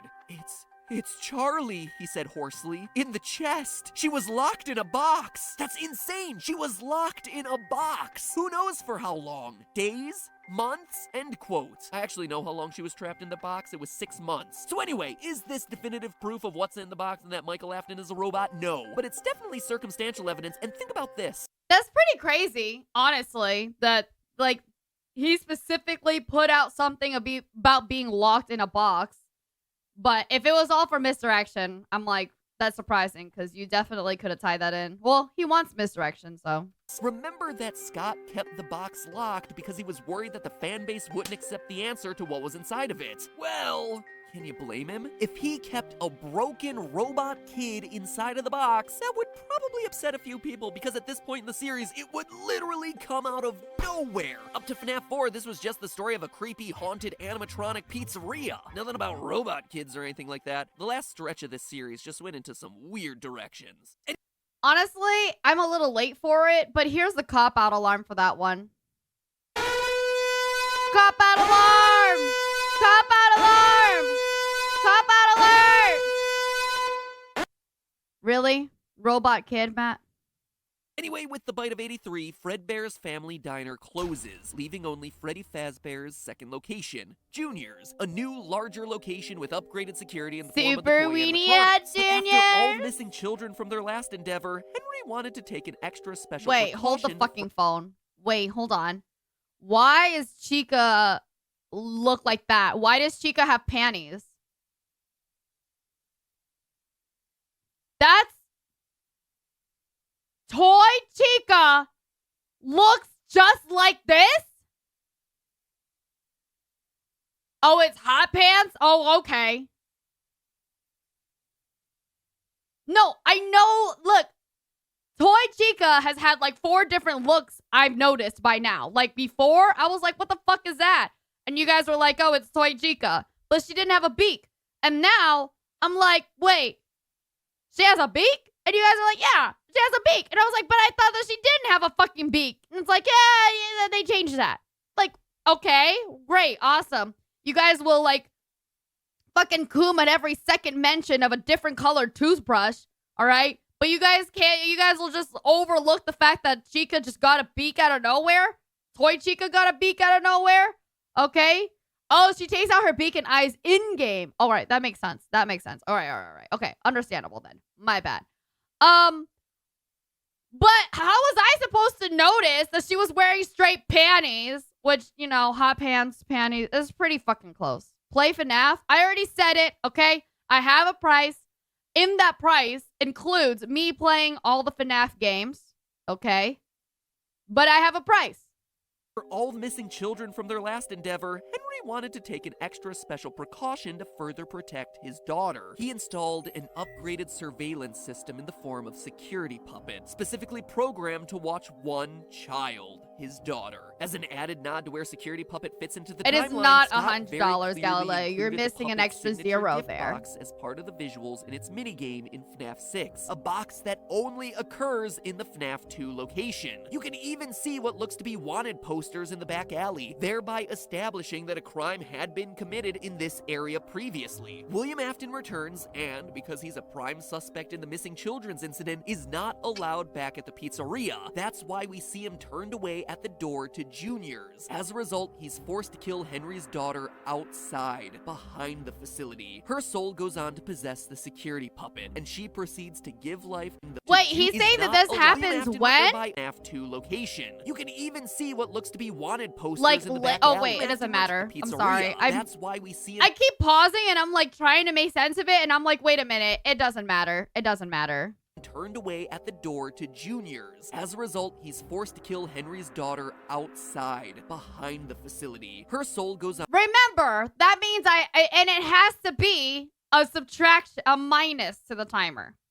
to possess the security puppet, and she proceeds to give life to all the other lost souls. Who's the still Teddy? trapped in It's the original Chat. 5 animatronics. We know this The based on Teddy the is Save Chat. Them minigame, where we see the puppet searching for someone to help the dead children lying around the pizzeria. The toy animatronics are standing on stage lifeless, but most tellingly of all, we see the original versions of Foxy, Chica, and Bonnie inactive in the parts and supply room, and yet Freddy is somehow able to freely move around. This shows us that some of the OG animatronics haven't been given gifts, given life yet. It's also worth noting that on rare instances, we get an Easter egg of Golden Freddy, broken there on the floor, his ghostly self phasing into and out of existence. And that's not all. Get close to him, and for a brief moment, you catch a glimpse of a white dot appearing in his eye. Golden okay. Freddy has the spirit of Cassidy already in him, except there are two problems. Where did Cassidy First, come he's a from? Springlock suit. Unlike the others, he can't freely— Right? Hold on.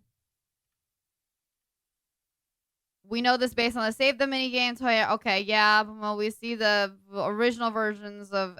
Okay. So where the fuck is he trying to say that Cassidy came from?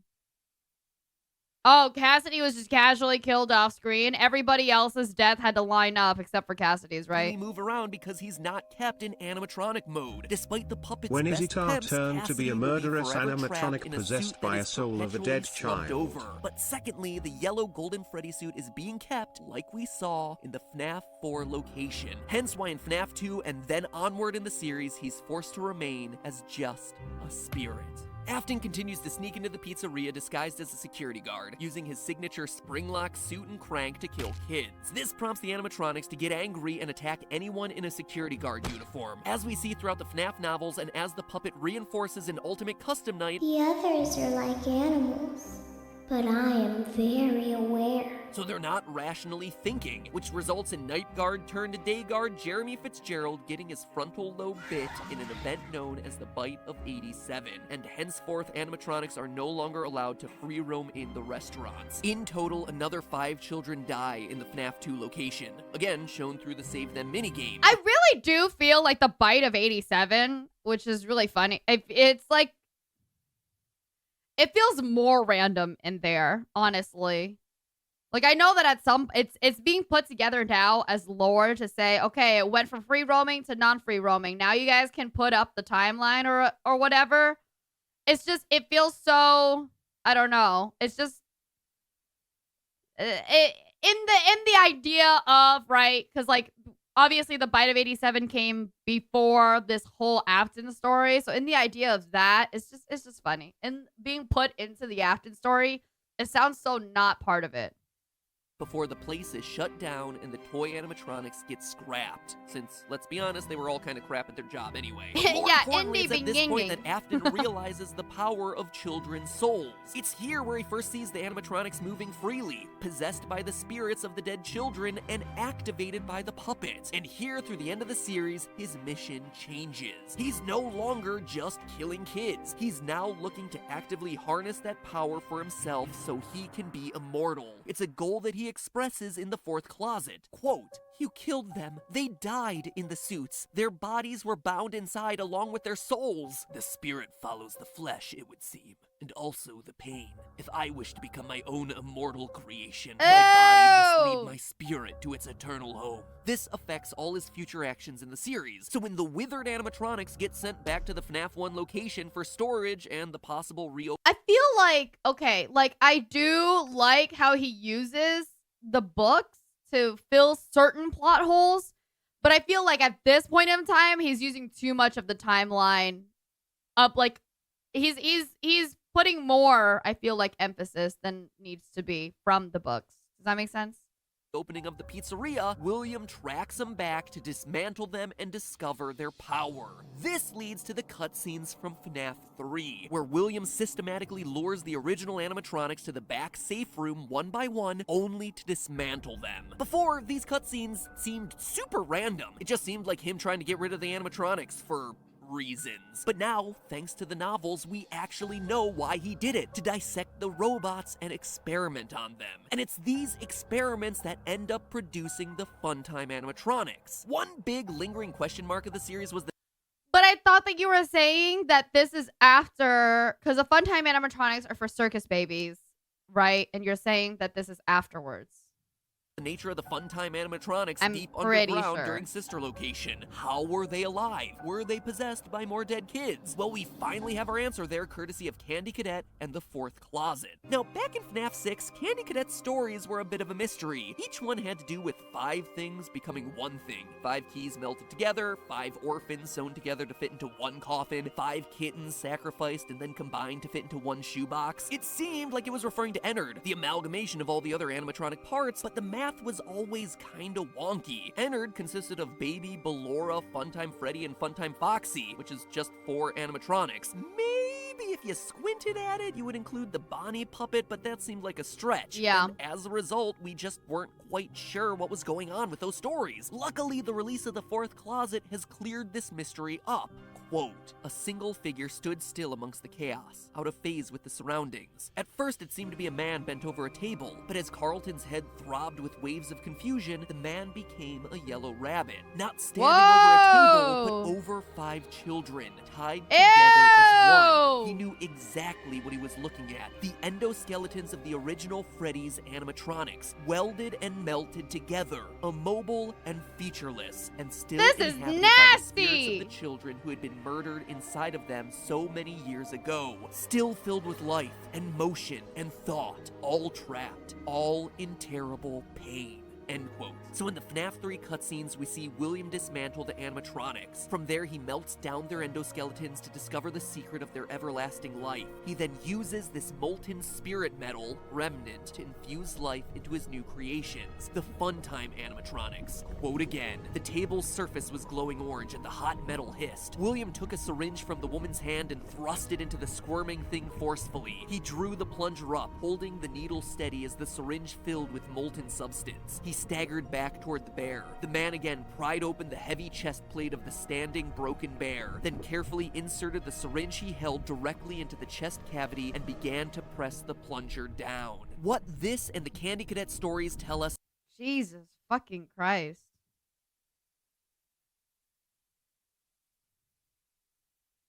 is that the Funtimes weren't just possessed by new kids, they were created from the remnant of the original 5, fused together into one chaotic, confused spiritual mess. Like Ennard said from his original teaser for Sister Location, there's a piece of me in every body. From those experiments, William is able to open Circus Babies Entertainment and Rentals, the underground facility from Sister Location. Using Remnant, he brings life to animatronics specifically designed to lure and trap kids so he can have more test subjects. Remnant is and will stay, I think, the midichlorian of fucking FNAF, okay? For his experiments. He then rents the robots out to special events and other locations. Why isn't there a Funtime Chica in Sister Location? Simply because she's rented out. We see this hidden in the source code to Scott's website around the time of Sister Location's release. Chica's party world is a separate location, a client of Afton Robotics, and as such, she's not being kept underground with the rest of them. That's why she's gone, only to then reappear in FNAF 6 and Custom Night. But there— My favorite part is like, Okay, why isn't Chica here? Well, Chica's being rented out. Anyways, I don't know. It just seems so, like, quick and easy to, I don't know. I feel like, shouldn't there be more to this than just, well, Chica's being fucking rented out. Okay, right? There was one thing that William Afton didn't anticipate in all his plans: the spirits of the children wanting revenge. Now that they were freed from their animatronic prisons, they corner William in the safe room of the first Freddy Fazbear's restaurant, forcing him to hide out in the Golden Bonnie suit, which snaps shut, almost killing him, but not quite. It just transforms him into Springtrap. The restaurant seals the safe room and everything inside to escape liability. The previously mentioned safe rooms are being sealed at most locations, including this one. To me, this seems like the actions of Henry. Who else would seal a bloody, living body in a hidden room in a pizzeria? Henry seems like the best bet, but we can't know for sure. Regardless, Afton is locked back there until the year 2023 when Fazbear Fright opens. The phone dude discovers the hidden room and sets Afton, now Springtrap, loose once more. From there, we know pretty much everything else. Springtrap haunts Fazbear Fright only to have it burned down. It seems to me that this again was Henry's doing. The ultimate custom night samurai cutscenes symbolize their relationship. You guys William are really, Afton is you're gonna really put this part in here? the Fox, and Freddy is Henry, the Bear of Vengeance. The last line of dialogue in these samurai cutscenes says, Wait, what are we saying about 2023?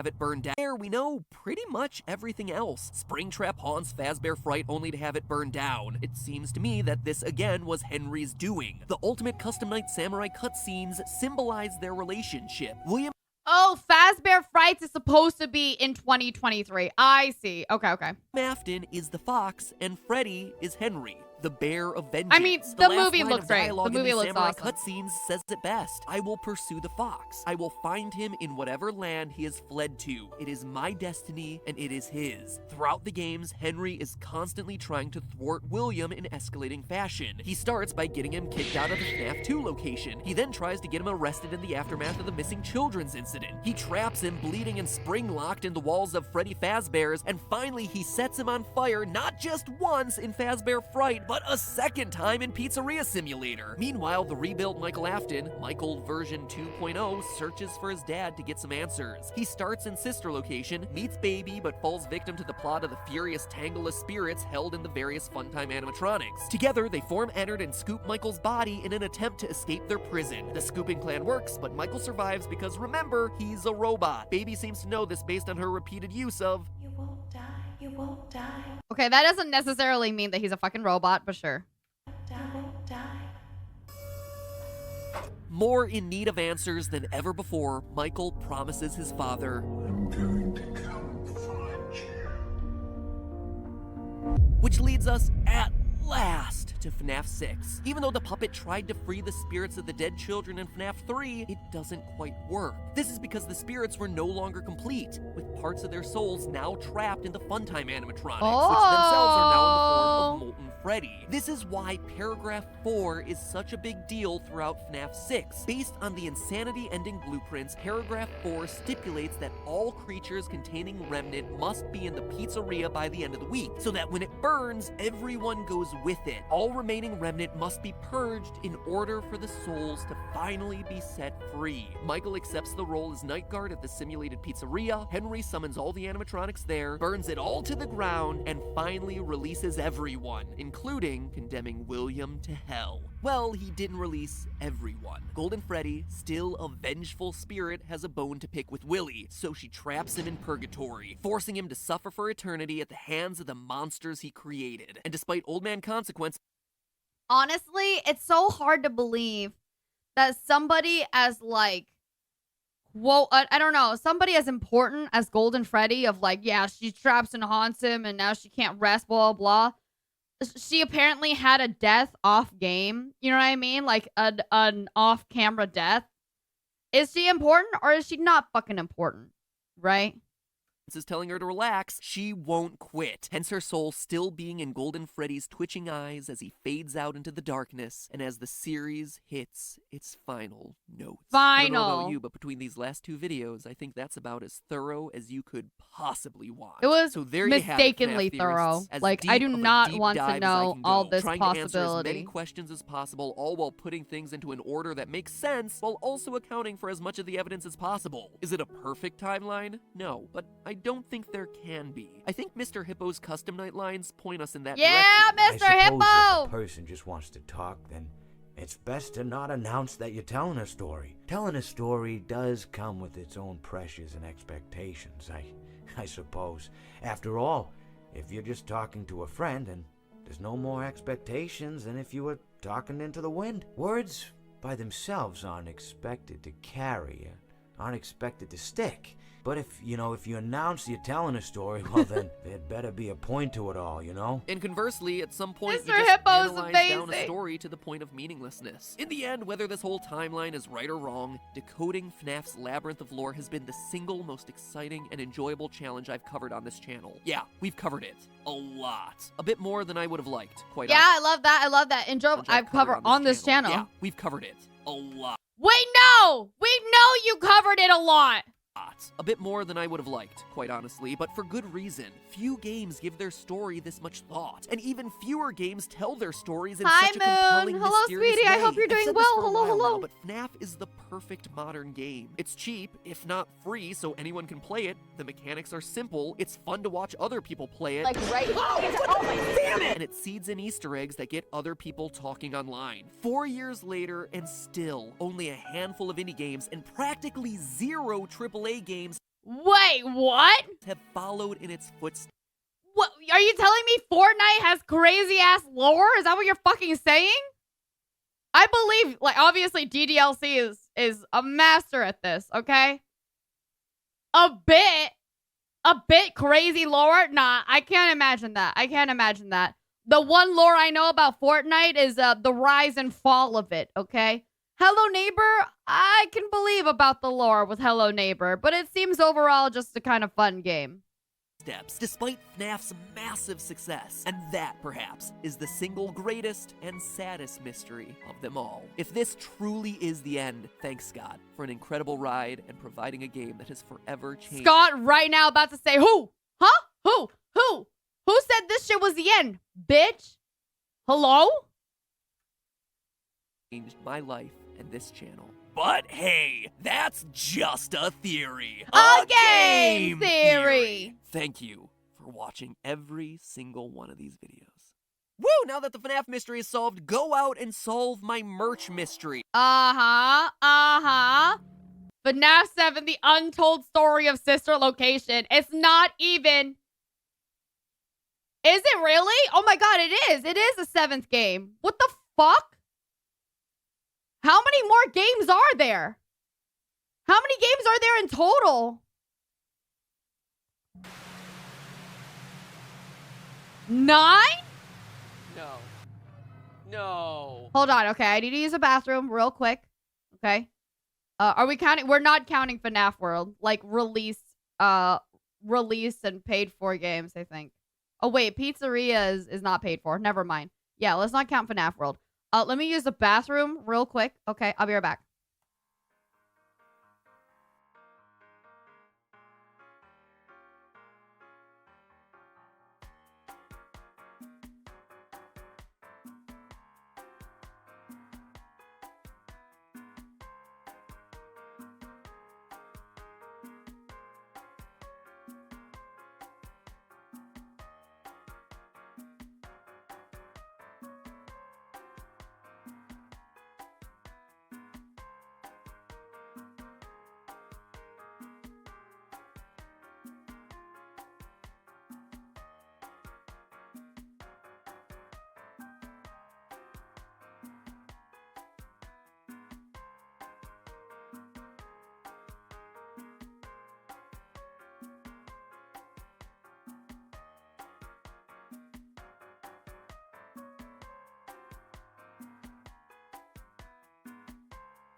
Okay, alrighty. We're back. Okay. Just wanna put it out there. This video is like 20 minutes long, but I do have a collab. We're doing a Valorant collab for the first day of my Valorant training arc. And so we'll watch a little bit and then we'll go to the Valorant collab and we'll be back, okay? No, God, no, no, no, God, no, no, no.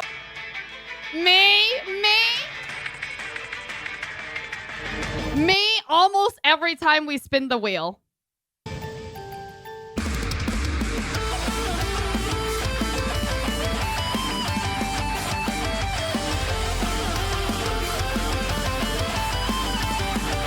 I'm just happy that he's kind of like open with it. He's like, no, I don't want any more also. Shit, I forgot my fucking water.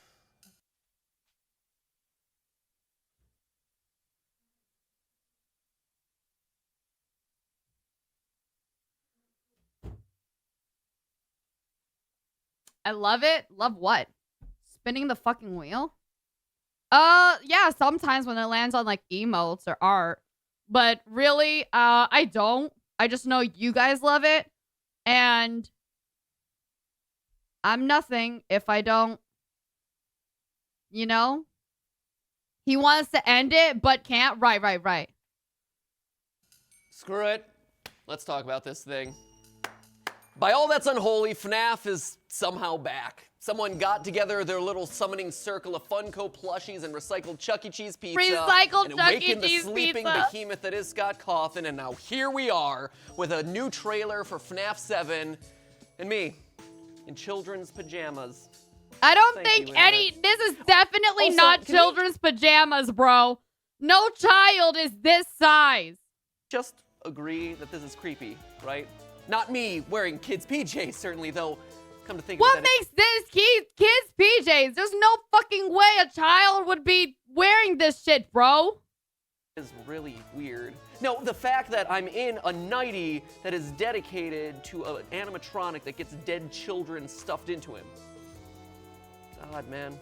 Merch in 2019. Yeah, indie games.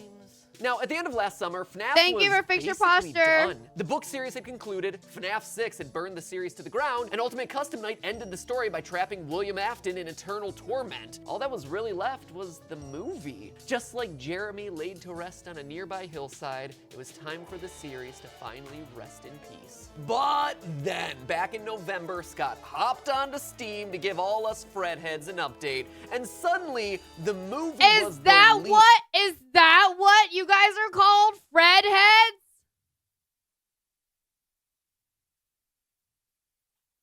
Certain thing of the group. A VR game? An AR game? Wow, More books? you a Fred third head. new game called Into Madness? Clearly Scott intended me to be the protagonist of that one, since that's exactly where I'm headed to with so much new FNAF headed our way. Even a This is like completely different from the previous one.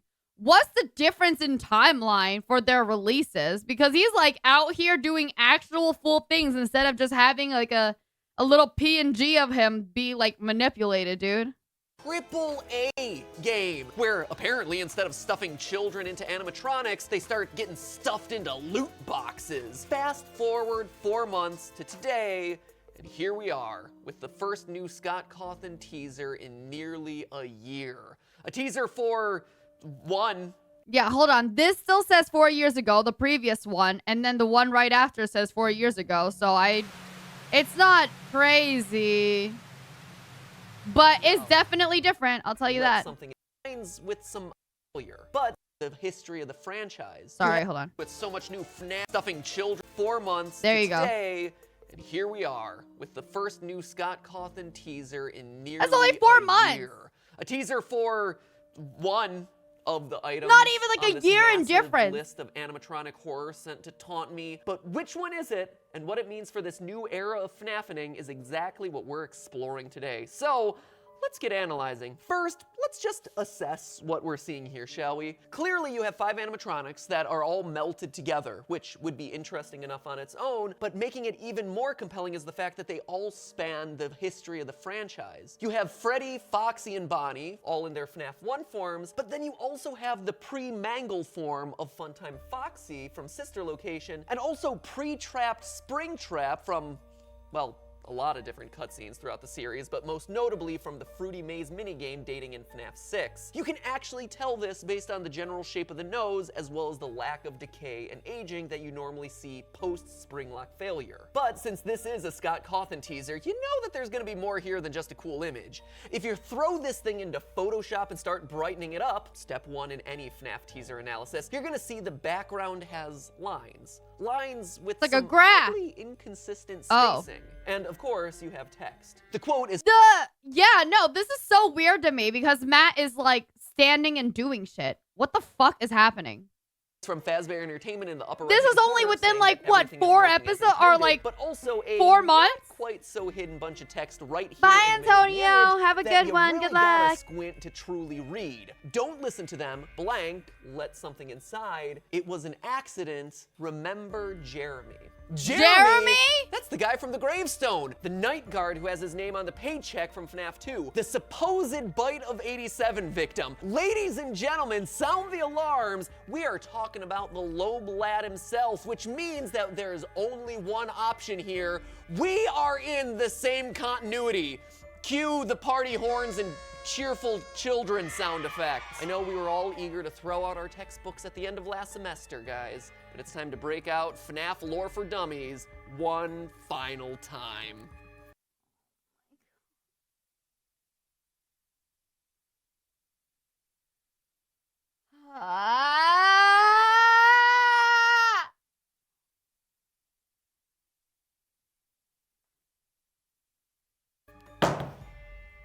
Whoopity-doo! Who's excited? This guy, I guess. Now, creating my own ARG over the last couple months has taught me a lot of things, specifically better ways to hide and code messages. And one particularly effective but simple way to do it is by opening image files as text files. So if write that down, write that down. File in Notepad, we actually get our answer to that first missing word. Don't listen to them. We let something inside. It was an accident. Remember Jeremy. So with all of that evidence compiled, let's start analyzing before we start digging deeper. Because there's a lot deeper to go, ladies and gentlemen. We are just scratching the surface. All right, it's time for me to disassociate now. Remember Jeremy actually tells us a lot of things here. First, it tells us both the speaker of that line and the person it's directed to know who Jeremy is. Secondly, it tells us that the events of this game are happening in the aftermath of his death, which at this point is commonly accepted to be the result of the Bite of 87. So from a timeline perspective, it looks like this quote is coming after 1987, meaning that we're after the string of murders in the FNAF 2 location and around the time If you have your Michael theories Afton's correct, revisit to obviously. the FNAF 1 building and his discovery of Sister Location's location. In fact, knowing where in the timeline this quote must fall and seeing those lines in the background of the teaser, my mind immediately jumps to prison bars. Now, that seems like it might be a stretch. Yeah, Clearly, okay, understandable. These are just meant to be tiles, and while yes, that's probably what they are, the inconsistent spacing still felt weird to me, and it resembled the narrow strip of horizontal bars that many prison doors have. Now think back, way back to when Honestly, I do like teaser and trailer analysis more than whenever he tries to put together a new timeline.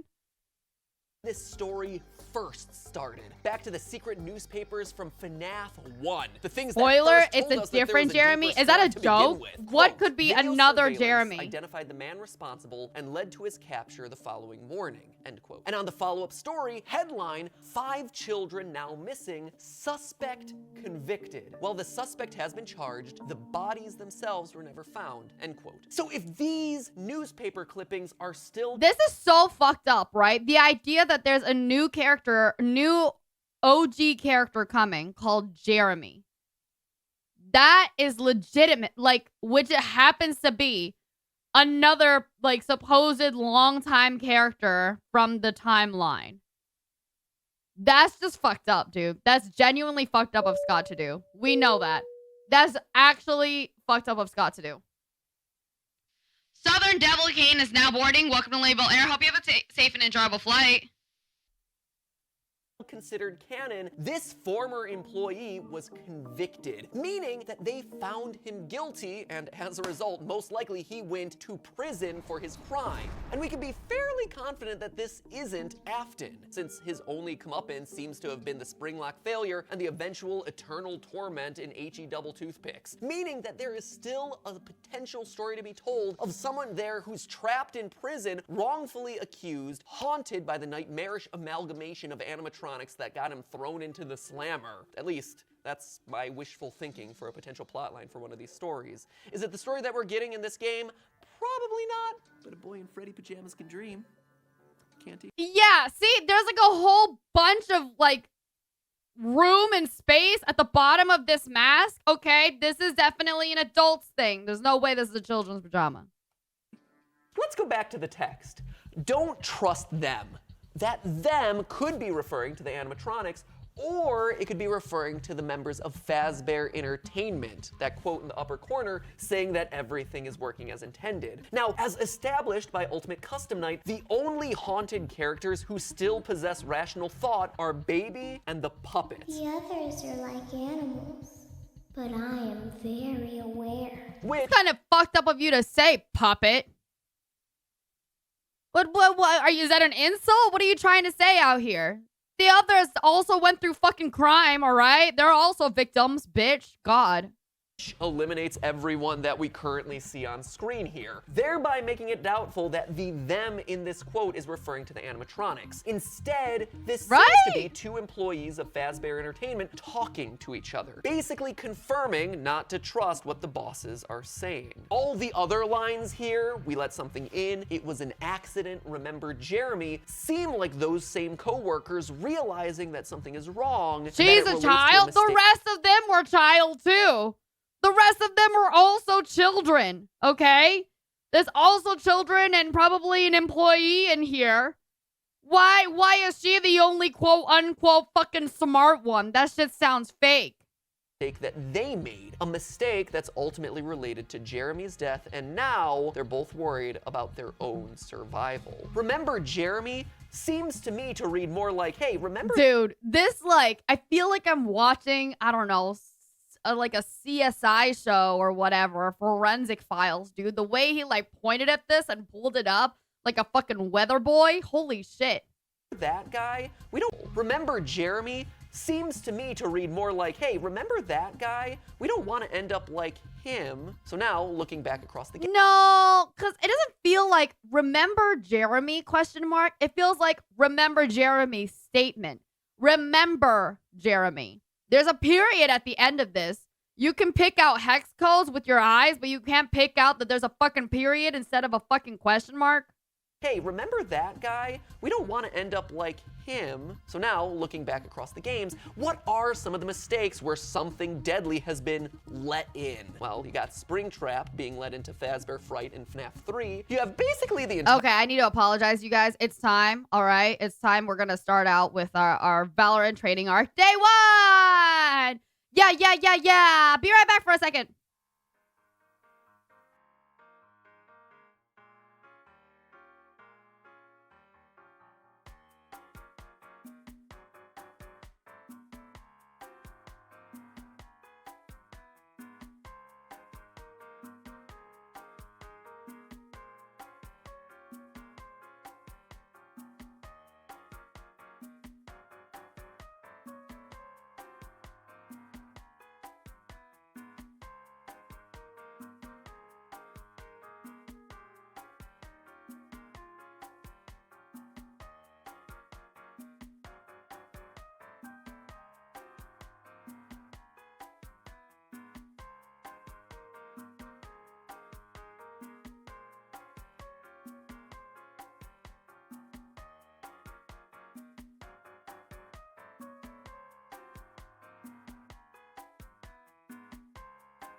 Okay, while we're waiting, because we're waiting just a little bit for 13, we'll continue on with this.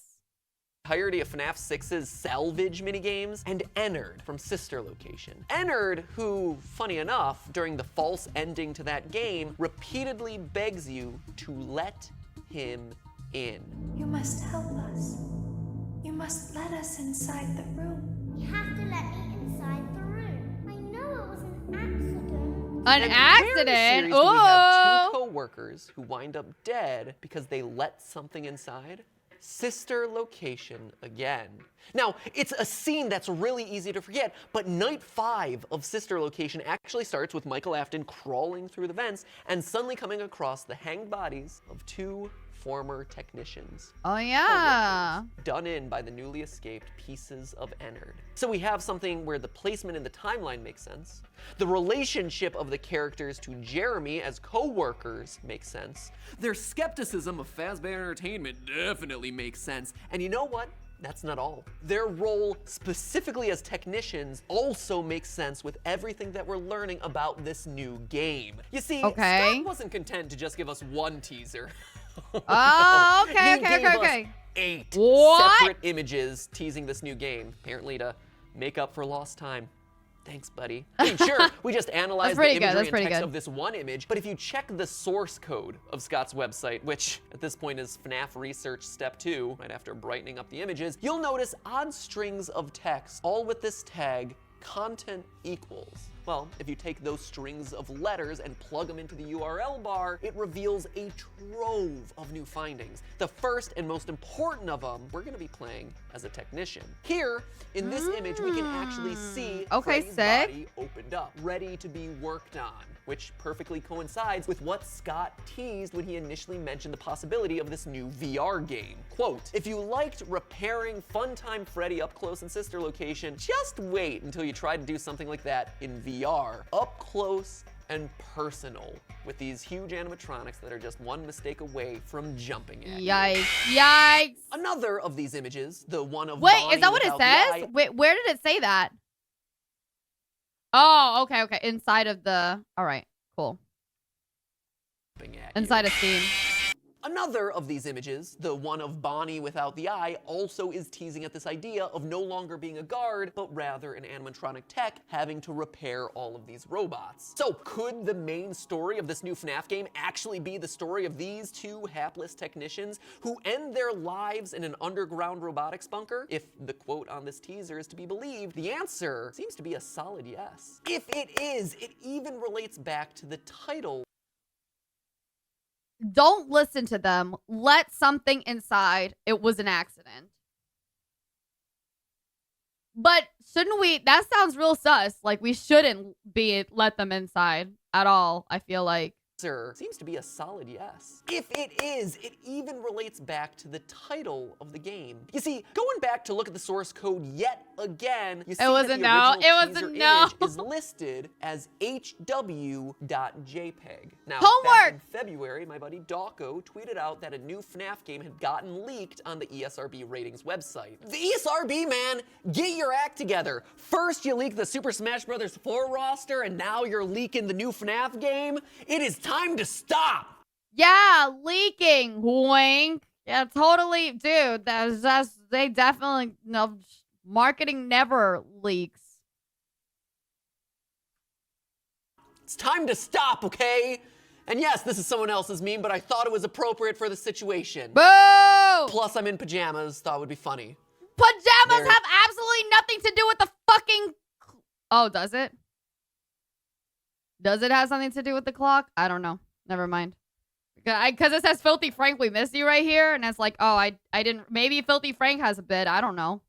There it is. Filthy Frank, we miss you. But in all seriousness, this game's title is Five Nights at I know Freddy's who Joji VR is, but I'm just saying I don't know what Help Filthy Wanted. Frank's like things are. I don't watch just Filthy like the Frank. name of the I don't teaser listen to image. Joji The or watch Filthy description Frank. for this leaked game even confirms that you will be playing as a technician. Quote, once again, players assume the role of a repair person tasked with monitoring and repairing animatronic characters at a pizzeria. From a first-person perspective, players explore dark hallways, complete puzzles, and try to avoid menacing, malfunctioning animatronic figures. The game contains frequent screams and jump scares with the words, "You are dead," appearing on screen after players are attacked, end quote. And what happens when you lose 2 technicians to sudden animatronic-related fatalities? Time to find some more. Throw up the sign, help wanted. So we have ourselves a VR game starring a technician who's repairing animatronics. This sounds ridiculous, right? But I really do just want, you know how in pizzeria, if you don't mess up or like you don't get enough risk or whatever, then you don't get scared. I kind of want that ability, but in a little technician game, right? Like I get to repair all these little animatronics and they're just chill. And then they start working properly again. Slowly coming to realize that they've made a terrible career decision. Or do we? Looking across all the other teaser images, it feels like this whole game may actually be disconnected. We see scenes from all the various settings we visited in this franchise. The tile floor behind that old model of Bonnie suggests that it's the FNAF 1 location. This shot of— What are you saying? The what floor? It's like fucking dark in here. The tile floor behind that old model of Bonnie. Don't point out at it and then don't fucking brighten it. The fuck? Suggests that it's the FNAF 1 location. This shot of Springtrap looming in the background tells us that we're going to be visiting Fazbear Fright. The appearance of Funtime Foxy in the teaser suggests that we'll be visiting Sister Location for some challenges. Heck, we're even going to be invading the crying child's bedroom from FNAF 4 based on this shot of Baby. Notice the iconic closets from that game as well as the bedspread design in the background. Hey, this is actually really sick though. The idea that it's all like, but maybe that's what he wants to do to throw you off. You know what I mean? Like, oh, you never know where this is going to be or what this is going to do because these are all from all the different ones. So, is this game just going to be a bunch of vignettes? A compilation of the series' greatest scares, only now they're in VR? I don't think so. I do think that this game can and will tell its own unique story. Dude, the fucking music in the background too. Man, MatPat, like, this is where it is. If anybody wants to see when the change happened for all his FNAF fucking things, this is it. This fucking video is completely different. Builds out the lore of this franchise, and one of these teaser images solidifies that for me. True to form, Scott hit his biggest reveal the deepest. You see, going on to Scott Games one final time, and it's a lot of times to visit Scott Games just for one teaser image, something seems a little off. If you're paying close enough attention. You see, the meta label for the website is actually misspelled with a 0 in between the 2 T's. And if you go through the source code with a really fine-tooth comb and a really keen eye, you'll actually notice a couple more typos. An R in content, a big old G in block quote, and an N in the word text. 0 RGN. Type those letters into the URL bar and you get this. Now, clearly— Bro, what the fuck? Dude, this is a lot. It's been obscured very heavily, but if you blur it and affect the contrast a little bit, change some of the levels, you actually get something that looks more like this. Something that doesn't just look like an animatronic, but one animatronic. It looks specifically like the fucking Terminator. In particular. Notice the half-closed eye. It's Ennard. It's Ennard's no, I'm pretty sure appearance. it's Terminator. Half-closed eye, horizontal tube-like lips, an endoskeleton looking to be let in. So, there you have it. We have ourselves a new VR game telling us the story of 2 technicians who made a fatal career decision. He really says this as if he specifically knows this is it. Like, congratulations. You just like a full actual puzzle you can just figure out. On the fact that the game already has a rating, I'm assuming that we're gonna probably FNAF is great see this and one all, coming but out when pretty is Five soon. Nights at Lilybelle's releasing? Hiding in the cupboard with Taco Bell and trying to finish it before being discovered. Hi, Farseer Senpai. Good to see you, sweetie. Good to see you. Literally impossible. The minute I smell that waft of crunch wrap, I'm coming after you, buddy. Actually, to think about a FNAF game coming out on something like PlayStation 4, the PlayStation VR. I'm excited to see it. Will I be right in my predictions? Well, we're just gonna have to wait and see. And by wait, I mean it's probably out already now. As soon as I hit publish, it probably came out because, you know, that's how Scott goes. Right? It's true. Is it out? Is it out yet? How about now? Right now. It's there. Nothing? That is such a terrible bit. That's an awful, awful bit. That's not. That is literally so fucking cheesy. I almost felt like it so cheesy it rivaled DreamWorks endings of having a dance party, but not like Guardians of the Galaxy dance party, but like fucking Groot dance party, okay? All right, screw it. I'm gonna go get out of these pajamas. But hey, Did you notice the new